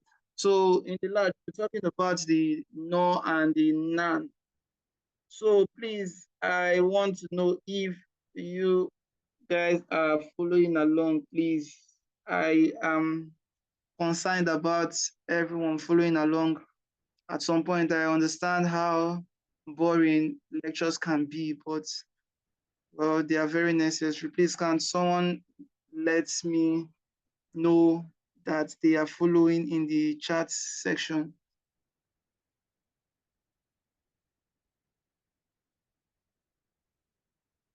Okay, thank you, Damilari. Okay, sorry for that. So this is our large representation on the circuit. This is our large representation, and this is on the circuit diagram, and this is the truth table. But we need to explain something. And okay, now this our latch, like I explained earlier. As the name suggests, it's just latches 0 to 1, 0 to 1, 0 to 1, 0 to 1. Now, remember that this latch is still part of our sequential circuit, and our sequential circuit just deals with memories, memories, and memories. Now, if our S is 0 and our O and our R is also 0, which means low or low, then memory. And now why is it memory? Now if we look at our X and our, like, if we look at our if we look at our X and our R, when our X is 0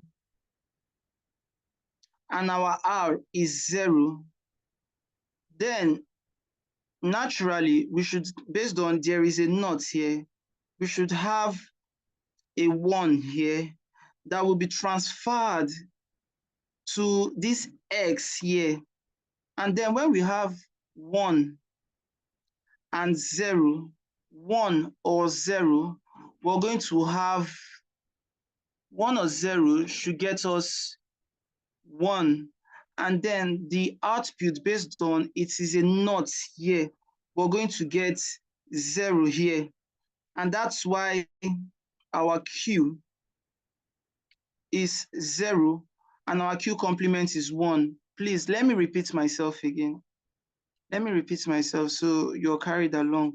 Now, for this particular one, just like we said, the latch is just normally, it's meant to latch between 0s and 1, and latch is a sequential circuit and term. It is a sequential circuit. Now, our R is here and our X is here. Now, if we have our X, let's say our S, sorry, let's say our S here is 0. Let me not just look at this term because it might be a bit confusing. Let's say our S is 0 and our R is 0. Now, R now is 0 and then our S is 0. Now, for our R now, we're going to get a complement here. And then our complement will become R, like it will become 1 because our R is here, to become R complement. And what is our R complement? Our R complement will become 1. And then we'll move the 1 to this particular one as a feedback, and then we pass it here. Or let me just use this S, sorry. So let me use this S so that we'll come to this one, then we'll finally get the answer here. So let's say our S is 0 here, and then we'll move, and then we get S complement here. And our S complement becomes 1, and then we move it to the feedback, and we feed it back to this particular R here. And our R becomes 1, or our R becomes 1 or 1 or 0. And 1 or 0, based on how we checked it, where I said if as long as 1 works, then it's good to go for every other person. So if we do it here, we're going to get a 1 here. We're going to get a 1, but because of there is a not here, it is now going to turn to 0. And then if we move it, then our Q will become 0, while our Q complement will become 1. So that's why in this particular one, we're getting Q, which is 0, and our Q complement is becoming 1. Because I feel we remember when I said that there will always be a feedback from previous output to the other input to make it a sequential circuit. So that's why we're giving the feedback here. So that's why in this particular one, we have this table now from the SRs, and now from the 0 now, it is memory as before. And the reason why it is memory as before is we're working with data based on previous output, and then it is memory as before. And then for this O to 1, if we also do the same thing here, we're going to get 0 as the Q and 1 as the Q complement. Like we remember, our NOT gate has to negate the function of a particular output, meaning that if the output is 0 or low, the complement will be 1 or high. So that's why we have this particular one here. That's why we have this particular one here. And there is a reason why this 1 and 1 is not used. Because now, let me give a particular notion now. Now, for this 1 and 1, this 1 and 1 means that, like, if we now, SR large has a limitation, and the limitation means that it can't make use of 1 or 1, because it is, if it makes use of 1 and 1 as the input, it is not going to work. Why? Because first of all, there is a NOT gate, so you can't work with the same thing. You have to work with something that is more like a complement, because naturally you're going to keep getting a complement here. So if we get 1 or 1 here and we get zeros or zeros here, we will keep getting like okay, it's going to be like Q complement will become 1. How do I put this word in a way that it's going to be so toned down? But the thing there is, it is not used because it is going to save our SR large from a lot of unnecessary and ambiguous outputs. That's why it is not used. But subsequently, we understand why it is not used. So now let's come to SR flip-flop. SR flip-flop. Flip-flop is just like flip-flop was one of, like, flip-flop is just talking about memories now. Memories. And now, I know at some point we did not talk about this clock, but this clock is going to act as like a measuring device. It's going to, well, there's something about clock they call edge triggering, which we will come to, or we might come to, given time is, oh God, time. Okay, so this SR flip-flop now, the beauty of SR flip-flop is, okay, let's say we've got different type of flip-flop. We've got SR flip-flop, we've got D flip-flop, we've got T flip-flop, and the rest. But this SR flip-flop is what we start with. And then for this SR flip-flop now, just like if we look at this SR flip-flop, it has a bit of a latch, and it has also S and R, and it also has a clock. Now, if we look at this SR latch and we look at this other one, so we're going to see that they are the same thing here. So that's why I had to talk about this SR latch before talking about this SR flip-flop. So now, this particular one now, if we look at this particular thing, we're going to see that the inputs are S and R, why it has a clock here. And now, if we have to put our inputs, it is not used, just like this first one is not used, so that we don't create a kind of disruption in our circuit. And then if we put this 0, 0, we're going to, it's not naturally. So for this 0, 1, if we're following this process now, based on, I put my, maybe I make my S 0 and I make my R 1, and I follow this process, it is going to give me Q will become 0. And then my Q complement will naturally be the opposite of my Q, which is 1, and such as this one. And for 1, 1, it is going to be memory, it's more like the opposite of our latch now. Now, if we remember that De Morgan theorem that I gave us earlier when we were talking about Boolean algebras and the rest, this is it now. Now, so for this X naught now, it is represented like this. X, let's say S is working with clock now, then the input is S dot S and clock. And then this, sorry, my cursor, and then this particular one is negating everything. And as it is negating everything, we're now going to remember what De Morgan says.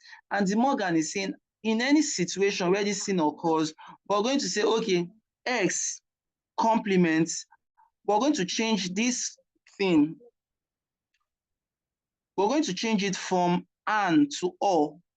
So we're going to say S complements or clock complements, if we remember when I stated the De Morgan's theorem. And then we're going to do the same thing with R.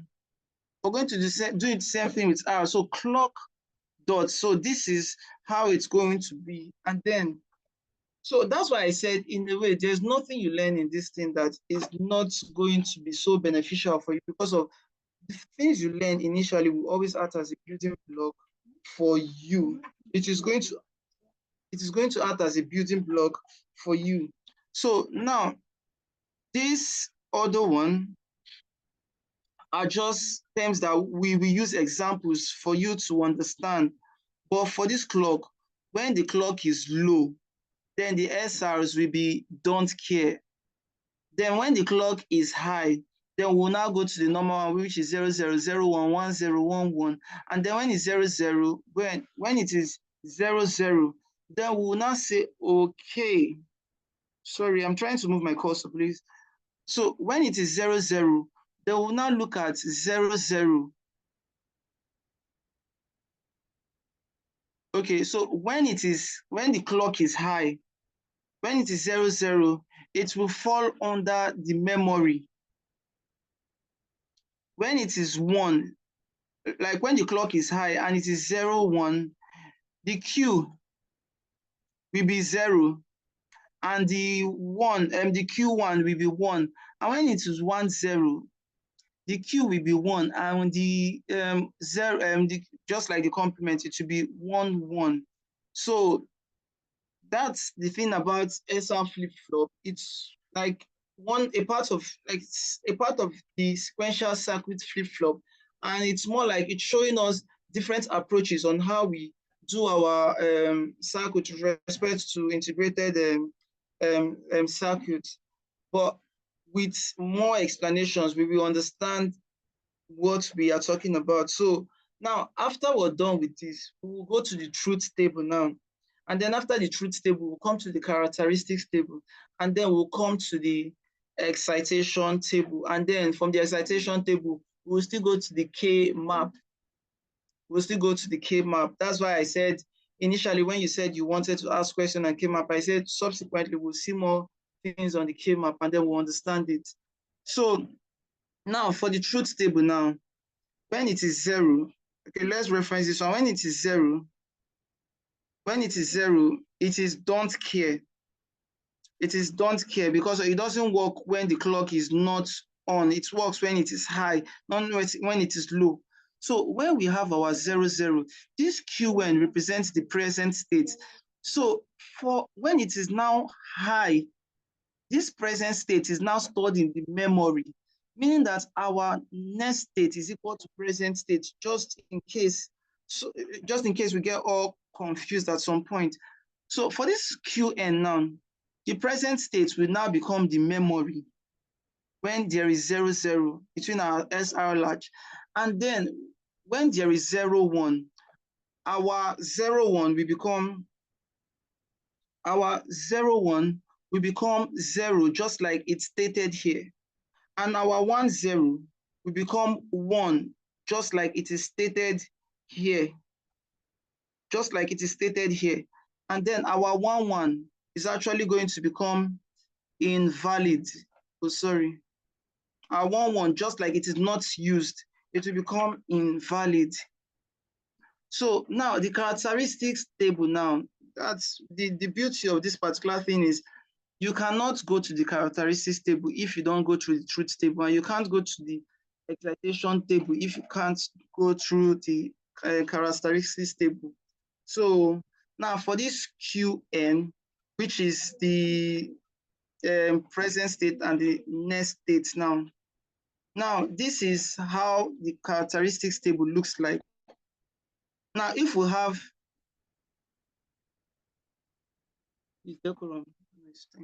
okay, so for the characteristics table now, our Qn, our XR, and our Q, which is the next state. Now, our next state is equal to the present state, just like I stated here. And then, well, when the thing is low, here, we don't really do much on it, but we shall pay attention to it. When it is low, when our Q, just a minute.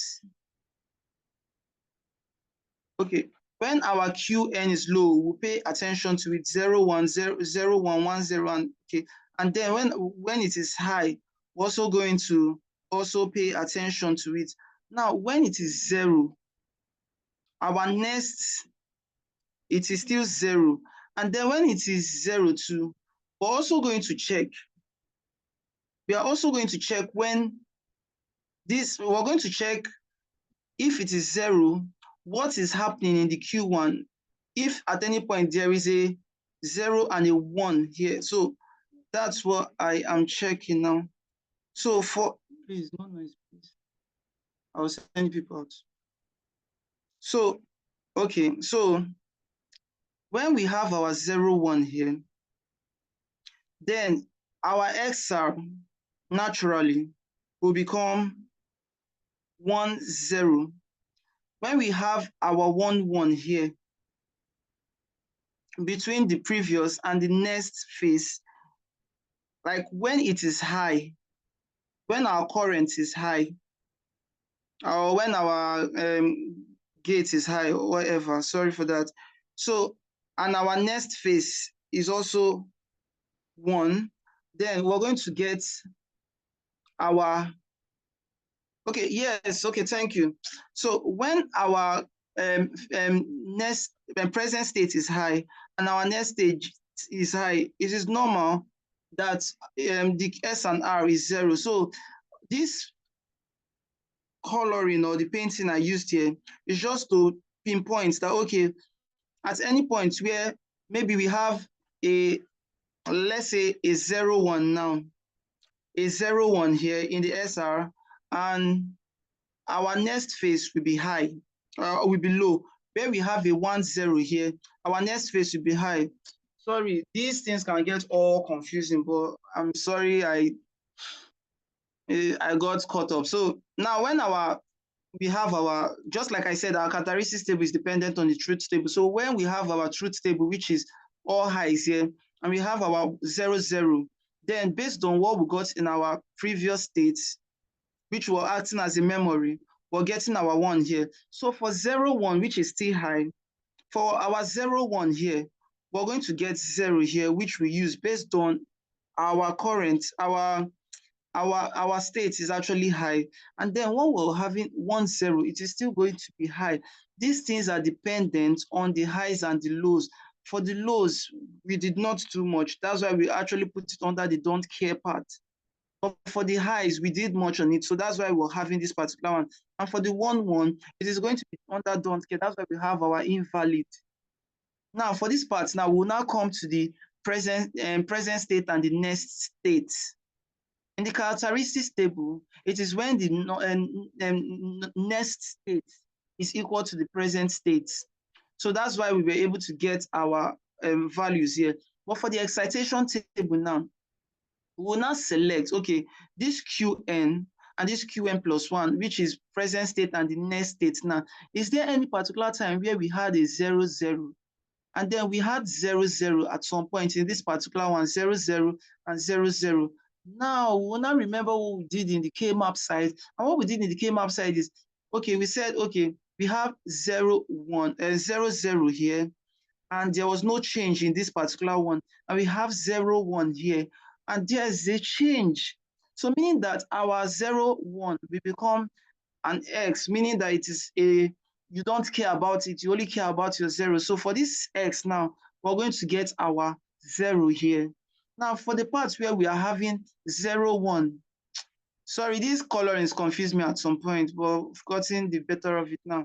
So if we have our 0, 1 now, so our 0, 1 will become, okay, now our Qn is 0 here, and our 1 here, our Qn+1 is 1 here. So now we're going to look, our X here is 1, and our 0 here is 0. Our R here, sorry, is 0. And then we'll now look, is there a point in our characteristics table where our present state is 1 and our next state is 0? Then we'll look at it. Our present state is 1 here, and it is 1 here too.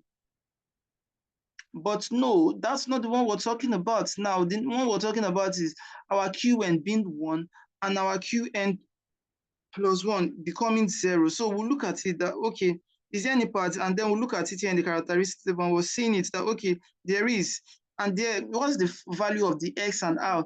The value of the x and r is 0 and 1. That's why we have our 0 and 1 here. And then we'll now come to the part where we have present state and next state becoming 1, 1. And we're going to say in the characteristics table, is there any point where we had 1 in the next state and the present state? And then we looked at it, oh, we have here in this particular one, these two places. And then we're going to say, okay, in this particular one now, between the x and the r, is there any one that changed and the one that did not change? And our x here changed from 0 to 1. And because it changed from 0 to 1, it is going to be don't care. Why the one that did not change from 0 to 0, it is going to be 0 here. And that's how we are able to get our excitation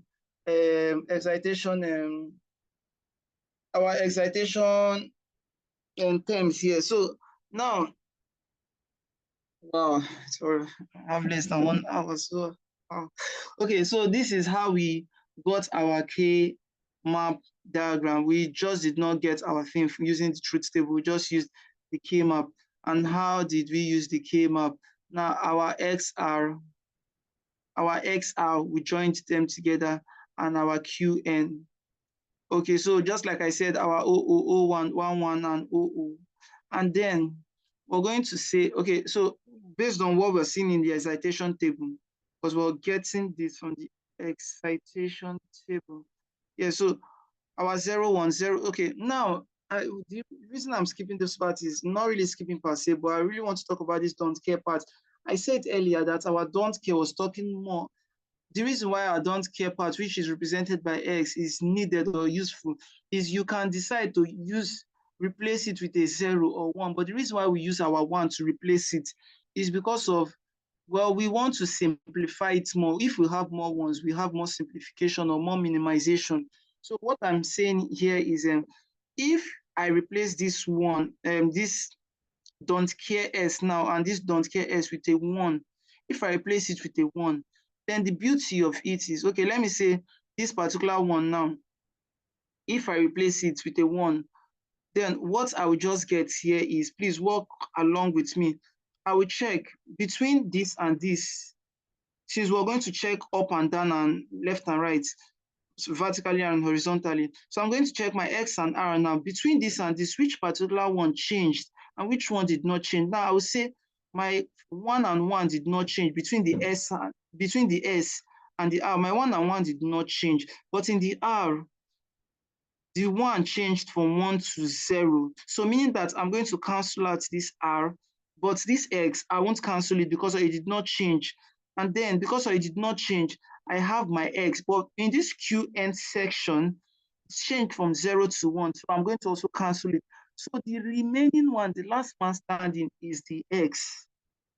And you have seen now that me replacing this don't cares with just 1 and 1, it has created a big simplification of these terms. Like, it's so beautiful using K-map. So, but for this one, just like I said earlier, if we have numbers at the extreme end, we also map them. So this one, I am mapping it with this one too. So we're looking at this one now. We're saying, okay, between this XR and this QR, which one changed? So we're looking at it between 0, 0 and 10, which one changed? And I'm looking, oh, it is the R, it is the X that changed from 0 to 1, but the R did not change from 0 to 0. So what am I going to do? I'm going to say, okay, it is now 0 to 0, meaning that, like I said earlier, our 0 is a complement. Our 0 is a complement. So I am going to say it is going to be represented by R complement. Then we're going to check this QN and see that, okay, there is no need for checking whether it is 0 to 1 because everything is in 1. So it is going to be QN R complement. So now you've seen how using K-map and mapping is so good with simplifying expressions in circuits. So we'll go to the other one, which is the flip-flop. It is still going to follow the same path where we're going to determine the truth table And then from the truth table, we're going to determine the characteristics table. And then from the characteristics table, we're going to determine the excitation table. And then from the excitation table, we're going to draw the K-map. But, well, I did not draw any K-map because this one is very, very easy to understand. So these are all different types of flip-flop, like SR flip-flop, D flip-flop, we have T flip-flop, we have JK flip-flop. So all these things are just different terms, but they have the same, almost the same pattern, meaning that for us to get what we want, we have to understand the circuit, and then from the circuit, we're going to draw a truth table, and then from the truth table, we can get the characteristics table. From the characteristics table, then we're going to do the excitation table. And from the excitation table, just to understand the whole concept, we're going to now finally draw our K-map table just to simplify it in a way that we will love. So, and so these are the circuit diagram, D flip-flop, and then we have our JK flip-flop, and then we have our T flip-flop. And then the beauty of all this is all these are working based on the limitation or the constraint of the previous flip-flop. Now let's talk about this T flip-flop while I round up with this T flip-flop and I go to these counters, because these counters are very, very important. And these counters are like the 6th chapters. All these things, I shouldn't rush them, but I just want everyone to understand this whole concept. Now, this one now, at some point, we might need to, there is this thing. Now, I know that previously I've been skipping this part. Like, if we look at this truth table now, we're going to see that this particular one in this SR is invalid. It is invalid. And if we check, okay, now for this 1, now, this 1, it is not used. In a way, it is invalid. Now, if you check this SR flip-flop now, you're going to see that this 1, 2 is not still used. It is still invalid when it comes to XR flip-flop. Now, if you check this, their truth table, it's still invalid. It's still invalid. And now, if you check the D flip-flop now, the 1, you're going to see that now it has created not just, okay, just a minute. Now, it has actually sorted out this particular 1 part. It has sorted out this particular 1 part if we should spend time checking or reading this particular circuit. But the beauty is it still has a particular limitation that can only be sorted out using T flip-flop. And that's why the T flip-flop has its own advantage. And looking at others, it is actually the most used flip-flop when it comes to sequential circuits. Apart from JK flip-flop or SR flip-flop or maybe D flip-flop or the rest, T flip-flop is so beneficial because it's going to help you.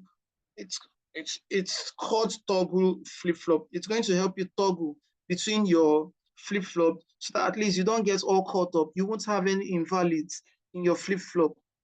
So that's why we have our T flip-flop. So we shall spend the remaining time talking about the last one, which is understanding counter and data frequency. So this is like the last phase of our stuff, but it's going to take a while a bit. But I just want us to work with me.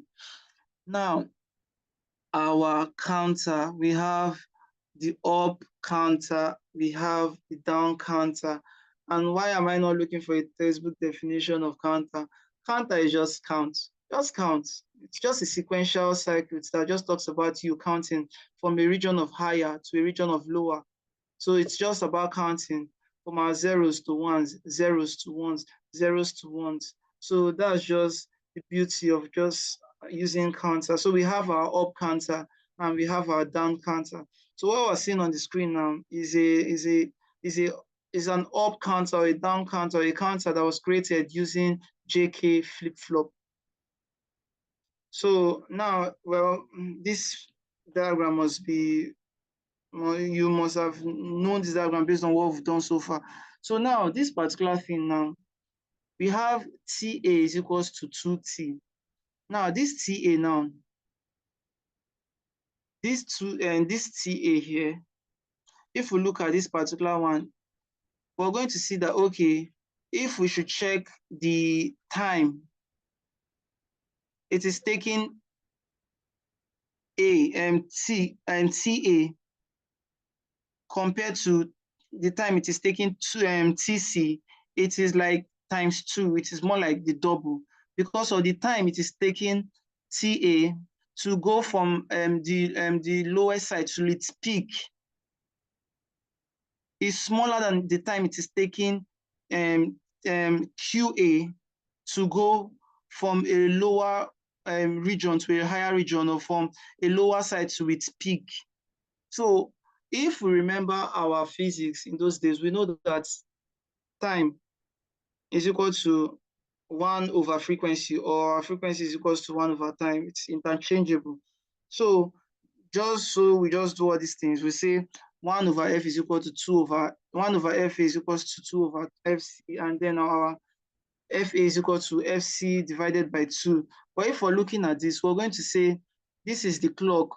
Our clock is more like tick tock, tick tock, tick tock, tick tock. So how many times does it take for our QA to get to maybe from a low peak to a higher peak? It is going to take at least double of the time of the clock. And then based on that, just like I said, this is a counter, which is part of the sequential circuit. It's going to move from a region of lower to a region of higher, from the low to the high. And how long is it going to take? It is going to take times 2. So that's why we have our TA here is equal to, our TA here is equals to 2 of 2C. So that's it. And then we will now look at it that, okay, so now I want to actually explain something. There's this thing here that talks about the time it takes for it to come from a higher side to a lower side. And the time it takes, most times when it's like compared to other circuits, it is always the determining factor for the other circuits to move from a region of what is the word, but from a region of lower sides to the peak. So now if we check this particular one, now we're going to see that, okay, when this one is coming down from high, it is the same time that this one is coming from low to high, meaning that based on counter, clock is the normal determining factor for us to know the time that has been elapsed whenever we're running our sequential circuit operation. But so it can't change. But this particular QA, which is the first circuit, when it is always going to calculate when the clock is coming from a region of higher to a region of lower, and then it is going to go up. And then for this QB now, it is also going to check when it's the clock is coming like from a region of higher to a region of lower, for this one to pick up. So if you're checking this now, you're going to say, okay, for the QA now, while we're having our QA, okay, for this one now, our clock is 0 here, our QA is 0, and our QB is 0. So we can write 0, 0, 0 here. And then this one is okay, so why this one is 0 and this one is 0, sorry, this one is 0, this one is 1, and this one is 0. So we can write 0, 1, 0. And so all I'm just trying to say is our terms depend naturally on high being 1 and low being 0, our peak being high, and our, I can't remember the word, but I'll remember it before the end of this lecture, our lower side being 0. So we'll go to the next page. So our counter, we have two types of counters. We have the synchronous and the asynchronous counter. And then flip-flops like are connected in such a way that the output at first flip-flop drives the clock of the next flip-flop. Just like I said, sequential circuits will naturally depend on the previous output. The next input will depend on the input, or the next output will depend on the input, on its input and the output of the previous predecessing circuit. So flip-flop are connected in a way that the in such a way that the output at first flip-flop drives the clock of the next flip-flop. While for the synchronous counters, there is no connection between output at first flip-flop and clock of the next flip-flop. So all these things are terms that in our leisure time we'll understand this thing very well. And then the flip-flops are not clocked simultaneously. We will understand with time because I will explain this thing very well. The flip-flop are not clocked simultaneously. I will explain this thing during the course of explaining future subsequent slides.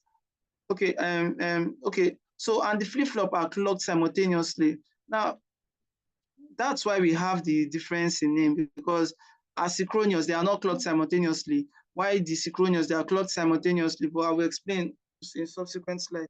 And then the circuit is simple for more numbers of states. Because of they are clocked simultaneously now, they are simple for more numbers of states. But because of, oh sorry, they are not clocked simultaneously, they are simple for more numbers of states. But this one, the fact they are clocked simultaneously, they are complicated. I will explain this part. And the speed is slow as clock is propagated through number of stages based on they are not clocked simultaneously. But based on these ones are clocked simultaneously, the speed is high as clock is given at the same time. So for this one, asynchronous, synchronous, up counter from up to down. From down to up, sorry, just like this particular one now. This one is from down to up, so it is an up counter. While down counter is moving from up to down. Well, there's also what they call up-down counter or down-up. Up-down counter is just the combination. Circuits can be very funny. So let me explain this 3-bit asynchronous up counter now. This 3-bit asynchronous counter is, please work with me. Now, I will be using the JK flip-flop to explain this particular thing. We have our JK flip-flop and we have the clock attached to it. Now the clock, like I said, the clock is just counting. That's why we have a counter in the sequential circuit. The clock is counting 0, 1, 2, 3, 4, 5. It can count whenever, however long it wants to count. Now, this particular one, now we have our 3 circuits here. We have our QA, we have our QB, and we have our QC. Now, for this particular one here, we're going to say for our 0, 0, we're going to say for our first, oh God, the word is failing me. Okay, so like I said earlier, because I will use explanation to explain it. For our 1, when there is a movement from up to down in the first clock, then it is going to determine our first circuit. It is going to determine our first circuit going up from down to up. It is going to cause our first circuit to have a counter. So it is going to move from down to up. And then it is going to move and wait till the next time it is coming down again. And then it is going to count from up to down. I know it might be a bit confusing, but well, subsequent slides will understand. So this particular one here is moving. Remember that it is not going to move until it is being acted upon by maybe checking if there is a movement from maybe up to down, and then it is going to count. And just like we saw in this first counter, this QA, this QB will be times 2 of the first one, and the QC will be times 3 of the first one. So that's why we're seeing a pattern here. this QB is acting as like times 2 of this QA, and the QC is acting like times 2 of this QA here. So that's why we're seeing this pattern here, using JK flip-flop. So now this particular one was saying, okay, now this one is moving based on anytime it hears this particular counter move from up to down, like coming down, it is going to count up. If it hears it come down, it is going to count down. If it hears it come down, it is going to count up again. Come down, it's going to count. So it's going to be like between 0 to 1, 0 to 1 for this first circuit. For this second circuit now, what it's doing is, it is going to look that, okay, I am not going to work with the clock. I am going to work with QA, because of QA is more like my determining factor. So it's going to say, okay, anytime that the QA is coming down, it is now going to go up. Anytime the QA is coming down again, it is going to go down. Anytime the QA is, so the whole concept is the previous circuits, or let's say the clock is the first one, which is like the determining factor, and QA worked with the clock. And QA is more like anytime that, okay, the clock is coming from 1 to 0, then I will count myself. And then anytime it's coming from 1 to 0 again, I will count myself. So I can count myself from low to high, or from high to low, as long as the clock is counting from 1 to 0, from 1 to 0, from 1 to 0. But now, the QB, which is the next circuit, is not using the clock now. It is using the QA as its determining factor. And then it's saying that anytime the QA, which is the first circuit, or the former circuit, or the pre-existing circuit, is counting from up to down, just like the clock did with QA too. Anytime the QA is counting from up to down, what I will do is I will count up, or I will count down. I will count up and I will count down. And then QC is also saying, wow, let me follow this pattern too. Anytime this QB is counting from up to down, I will count up. Anytime the QB is counting from up to down, I will count up, or I'll count down. I will count up, I will count down. So it's more like it's a counter. And the whole pattern is, if you look at it now, when it is low in the QA, it is low in the QB, it is low in the QC. Now it is high in the QA. But we're reading it like this. We're starting with QA, QB, QC in this pattern. So QA, it is 0, 1, 0, 0, 0. So we're saying 0, 0, 0. And then for this one, we're saying 1. And in the QA, it is 1. In the QB, it is 0. In the QC, it is 0. So we're putting our 1 here. And we're putting our 0, 0. And so if we look at this pattern now, we'll find that we're still following almost the binary, we're almost following the same normal pattern, which is more like 0, 0, 0, 0, 0, 1, 0, 1, 0, 0, 1, 1, 1, 1, 1, 0, 0, 1, 0, 1, 1, 1, 0, 1, 1, 1, and then we'll now come back again.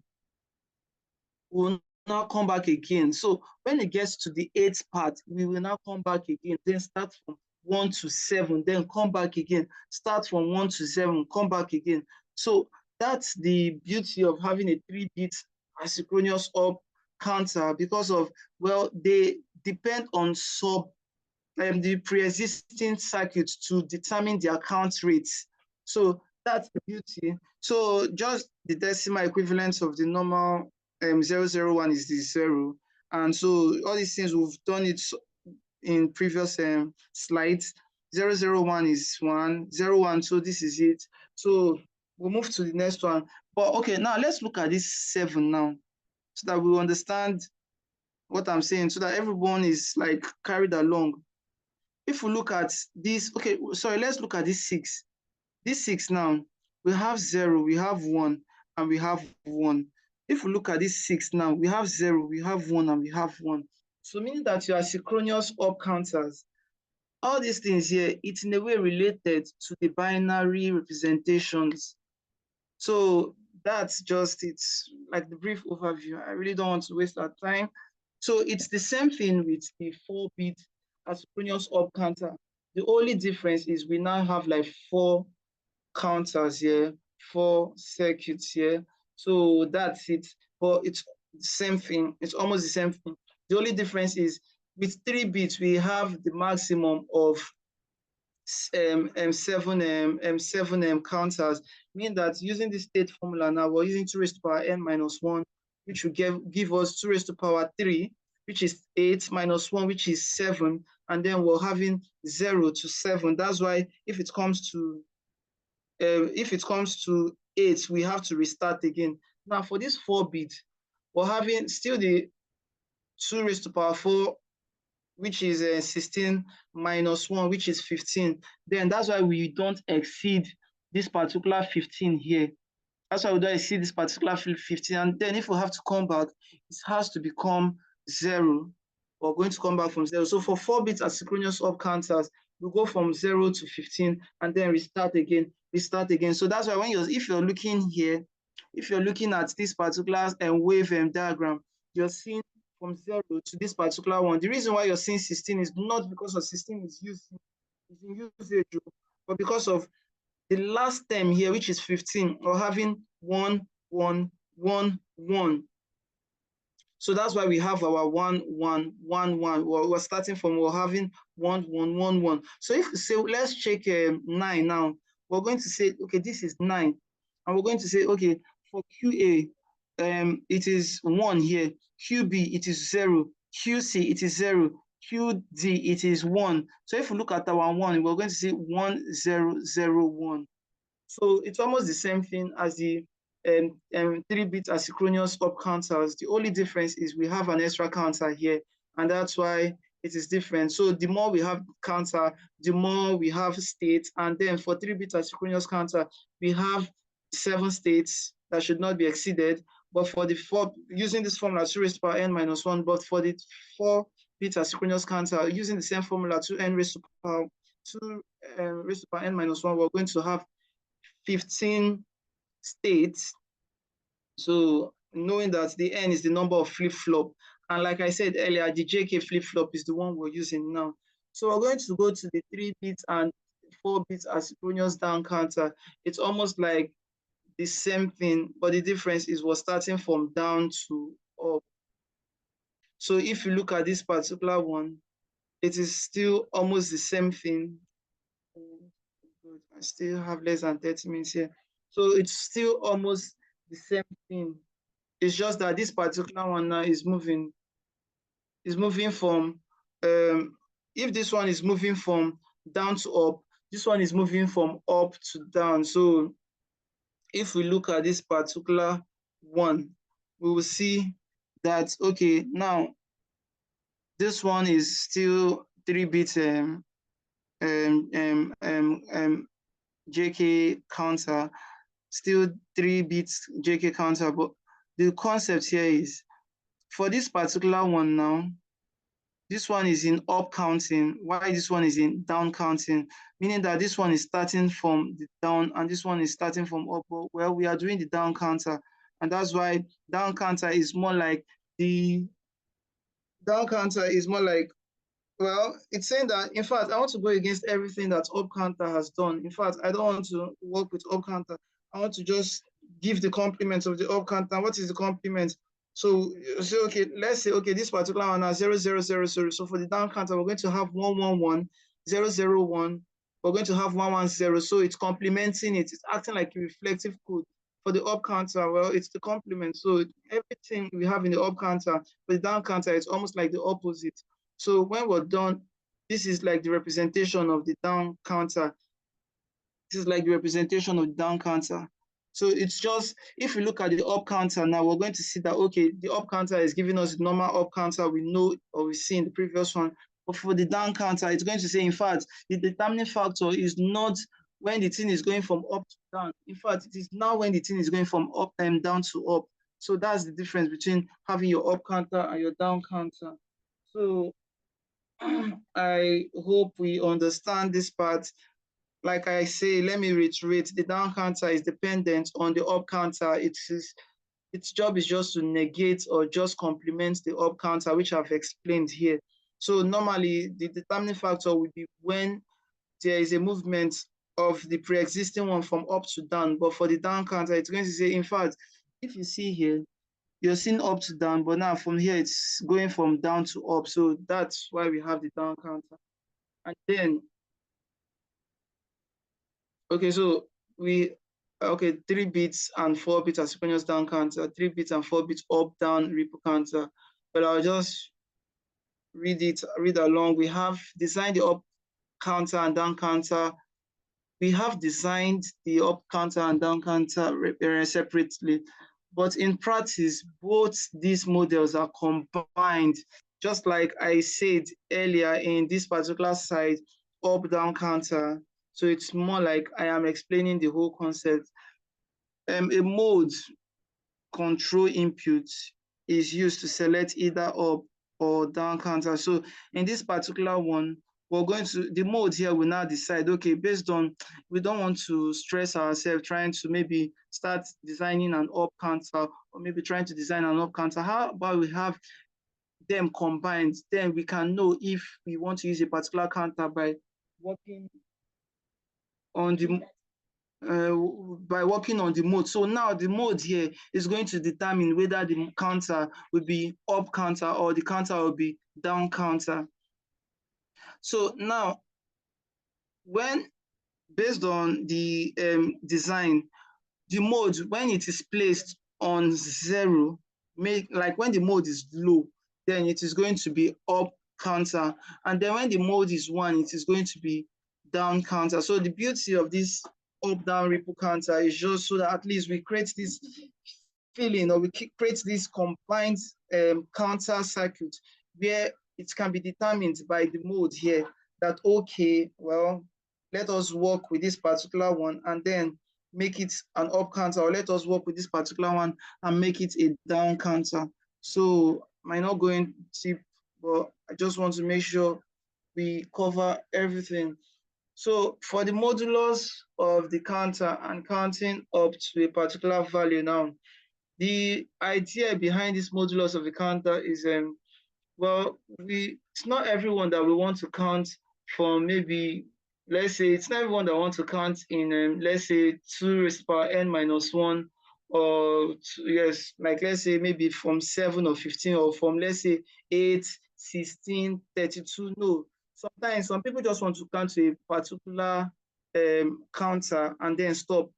Some people want to count maybe to maybe 4, or they want to count to 6, or they want to count to 10. It's not a must that they must just get to, maybe they must get to 15 or they must get to 7 before they stop. So that's where this whole idea of modulus counter comes in. So for this 2-bit triple counter, is also called mode 4. These things are just formalities. And the 3 bits, they are called mode 8. But the idea behind this is, now, if we're looking, I had to like draw this circuit diagram here, and still entails my JK flip-flop. Now, if I have my QA and I have my QB and I have my QC now, and I want to make a particular, okay, let's say, okay, so let's use this example now. Like this mode 6 counter using mode 8 counter. Now, the normal state is 6 state. The maximum is based on this formula here, 6 minus 5, which is 6 minus 1, which is going to give us 5. Now, for the mode 6 now, based on how we've been running this thing, since we know it's for 1, 0 is 0, it is 0, 0, 0. For 1, it is 0, 0, 1. For 2, it is 0, 1, 0. For 3, it is 0, 1, 1. For 4, it is 1, 0, 0. I hope you don't think I'm just reciting. We've been following our binary BCD processes, BCD code since, and we know that at least when it comes to this particular term, all we just have to do is, I know that my next term after 001 is 010, and then my next term after 010 is 011. So now if we want to check our mode 6 now, we just don't want to exceed a particular part. We just want to stop after it gets to the 6th counter. All I just have to do is, please work with me. All I have to do is, I will just say, okay, you know what? How about, okay, for the 6th part now, how about I just say, okay, now, please watch my cursor. If you notice, the 6, for the QA, it is high. For the QB, it is low. For the QC, it is high. So we have our 1, 0, 1. Our 1, 0, 1. So the reason why we want to stop here is like, okay, how do we create a particular scenario where if it gets to mode 6, it is going to just become, everything will become flat. It is not going to read again. It is not going to count again. It's just going to become flat. Like, let's say, based on this diagram I drew here now, it is meant, okay, now it is 0 here, it is 0 here, it is 0 here, and it is not meant to be 0 because normally, if we're going to follow this QB, it is supposed to come high, but we made it 0 because of we've created a restriction using a mode 6, a modulus counter now. So the whole point is, we'll come to this side now, and then we say, okay, you know what? How about maybe we say, sorry, okay, 1 here, 1 here, and then we'll add a 0 here.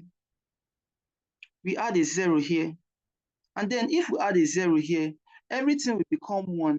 And the idea behind it is, we're going to look that, okay, if it gets to a particular counter now, like if I want to go to mode 7 counter now, or let's just work with the mode 6 counter. If I want to go to the mode 6 counter, all I just have to do is at that particular 6th side, or at that particular modulo 6, I will create a NOT gate. I will create a NAND gate. Sorry, this is a NAND gate. I will create a NAND gate, and then the reason why I'm creating a NAND gate is to create a disruption so that when it gets to that particular counter, it is just going to stop. It is going to stop the operating process. And after stopping the operating process, it will just make it flat. Everything will become 0. So that's why we have this particular NAND gate being introduced here. And then remember that normally if there was no dots here, it's going to be an AND gate, but since there's a dot, it is a NAND gate. So it is going to create a disruption, knowing that when it gets to this particular mode 6, it is going to start sending it simultaneously. That's why in this particular side, we have the flip-flop. This is a synchronous counter now. The flip-flop, they are clocked simultaneously. So it is now going to work it simultaneously. It's sending it at the same time, knowing that if it gets to this particular mode 6, it is going to make, even if it is high or anything, it's going to crash it so that we don't get or waste our time going to the mode 8. It is going to go to the mode 6 side. And that's why we created this particular AND gate. That's why we created this particular AND gate to sort out this particular issue. So the whole concept is so that we don't take our time going through the stress of creating this kind of modulus, this kind of long modulus of 16 or this kind of modulus of 8. How about we just create the one where we don't want to stress ourselves? We just want to maybe do 2, or we just want to do 3. Then what do we do to make it crash or stop at that particular time? All we just have to do is we can create a NOR gate or a NAND gate, and then when we create it, we're just going to disrupt it when it gets to that particular side, and then we're good to go.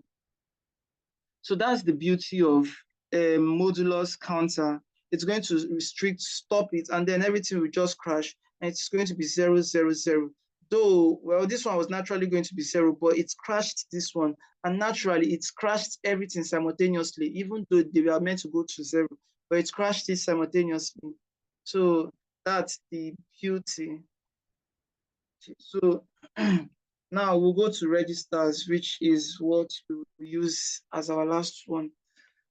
So our register is more like a flip-flop,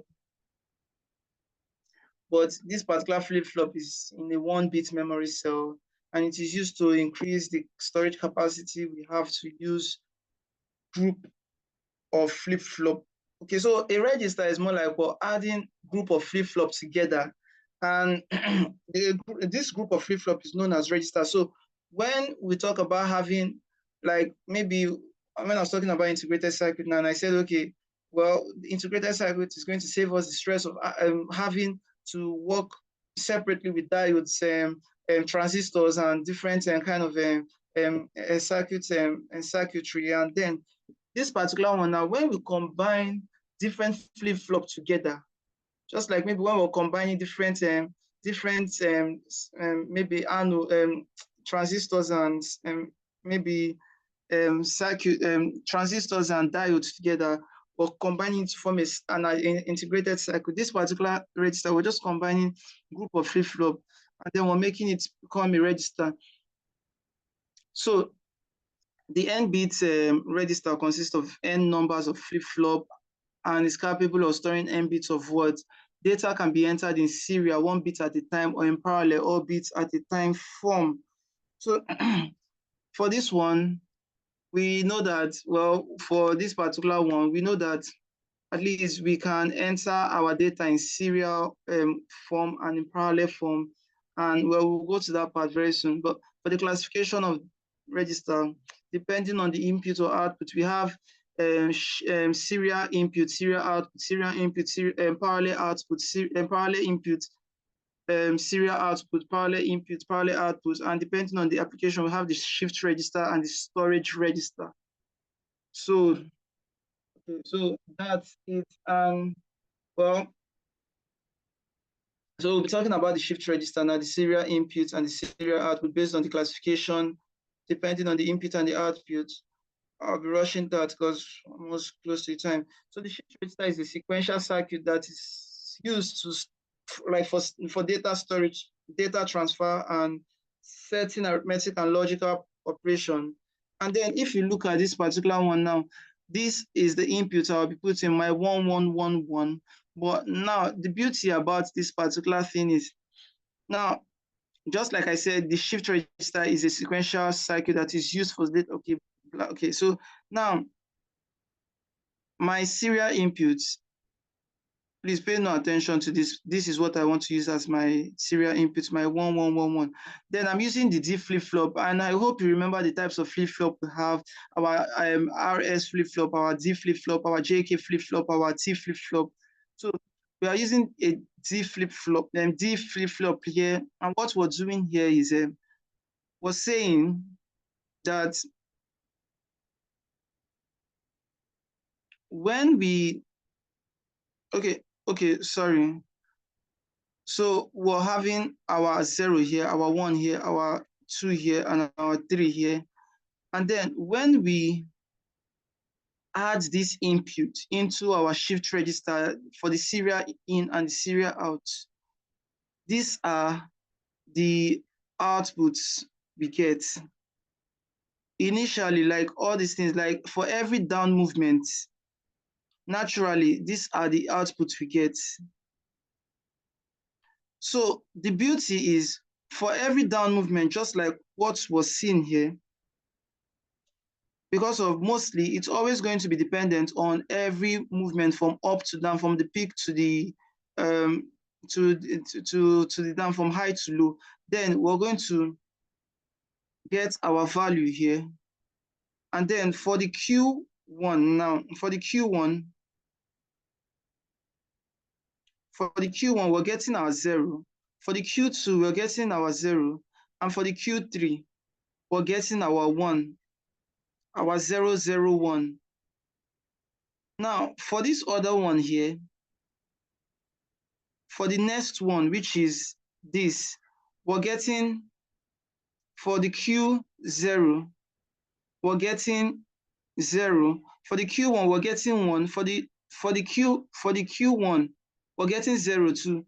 For the Q2, we're getting 1. For the Q3, we are getting 1. And that's why we have our 0, 0, 1, 1. Then for the next one, all these things are happening in this particular circuit. So for the next one now, well, which is this one, our Q0, we're getting 0. Our Q1, we're getting 1. Our Q2, we're getting 1. And our Q3, we're getting 1. And then for this one, which is like, let's say, is last but not the least, everything here is 1. And the beauty of this is, it's in a way like reflective, more like it's showing, like it's something that at least when you shift the register, the way I did this arrow, you can see that, oh, they are also related, like they are also correlated. So that's why this particular one is called a shift register. This is like the serial in and the serial out. So if we look, after we're done getting our counter values from here and we're putting it in this particular truth table, we're seeing that, okay, initially, naturally, it is 0, 0, 0, 0, 0, 0, 0, 1. But if we now, okay, upon the first up to down, upon the first high to low, we're going to see, okay, this is it. So if we look at it, we're seeing that, oh, these things are so correlated. It's more like if you shift a certain value, you can still get the value from the other one. So that's for the SIS out. And then this shift register, the shift input, parallel output, parallel input, and parallel output. All these ones are just allowing serial input and produce a parallel output. So the shift register for the SIPO is just like the input is in serial, but the output is produced in a parallel path. And this is the circuit representation of it. And then for the parallel input and parallel output, the input is in parallel form and the output is in parallel form too. And then the functions and the beauty, the usage are also written here, which I would not want to just be reading because of the time factor. And the parallel input and the serial output is more like we have our input in parallel form and then the output is in serial form. So this is it. And then there are two modes by which this output can work. Load mode, like just like we are having our up, down ripple counter. We use our load mode, meaning that we just say, okay, zero between zeros and one, zero for the load, zero for the load mode, and then one for the shift mode in the inputs. So this is where we have our load mode from this side. Okay, so all these things I might not just read them. I will talk about it by directional shift register. By directional shift register, if we shift a binary number to the left by one position, it is equivalent to multiplying the number by 2. And if we shift a binary number to the right by one position, it is equivalent by dividing by 2. To perform this operation, we need a register that can shift the data in either direction. So binary bidirectional is just, well, from left to right, right to left, and this is the circuit diagram from it. And the beauty of this is, well, it has its own beauty and it's all stated here. I took my time to come up with this draft. So I'm sure hopefully you can get this draft in due course. And then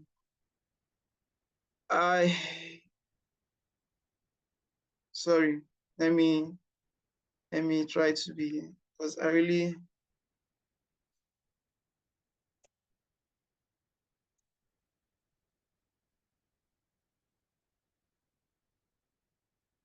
so this is, I did not really have my time to just give a befitting and final thank you last slide. But please, in the comment section, do we have any questions so far before we call it a day? Because I actually like working with time and being on time. Do we have any questions, please?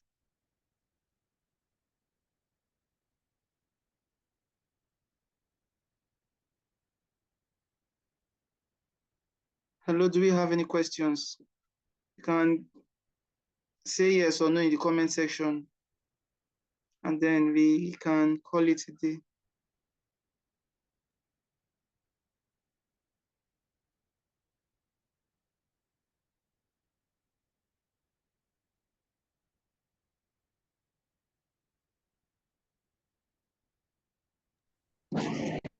Hear me? Hello? I can hear you now. Okay, good. All right. It's been a very long day, and thank you for your time. So actually, most of the students, knowing that this is their last class for the year, most of them have actually left the course. So I believe by the time we share this recording with them, because it will be uploaded on YouTube, and the link will be shared with them so they can listen to it over again, and possibly if they have questions, they would send it to us and we can relate back to you. So on that note, thank you so much for your time with us in class today. It's been a very enlightening one, an educative one. So we're very grateful, right? So thank you very much, and do have a very wonderful and blessed and happy Christmas ahead of you, and a prosperous New Year in advance. Thank you All right. very much. Thank you Okay. very much. All right. Bye. Okay. Bye.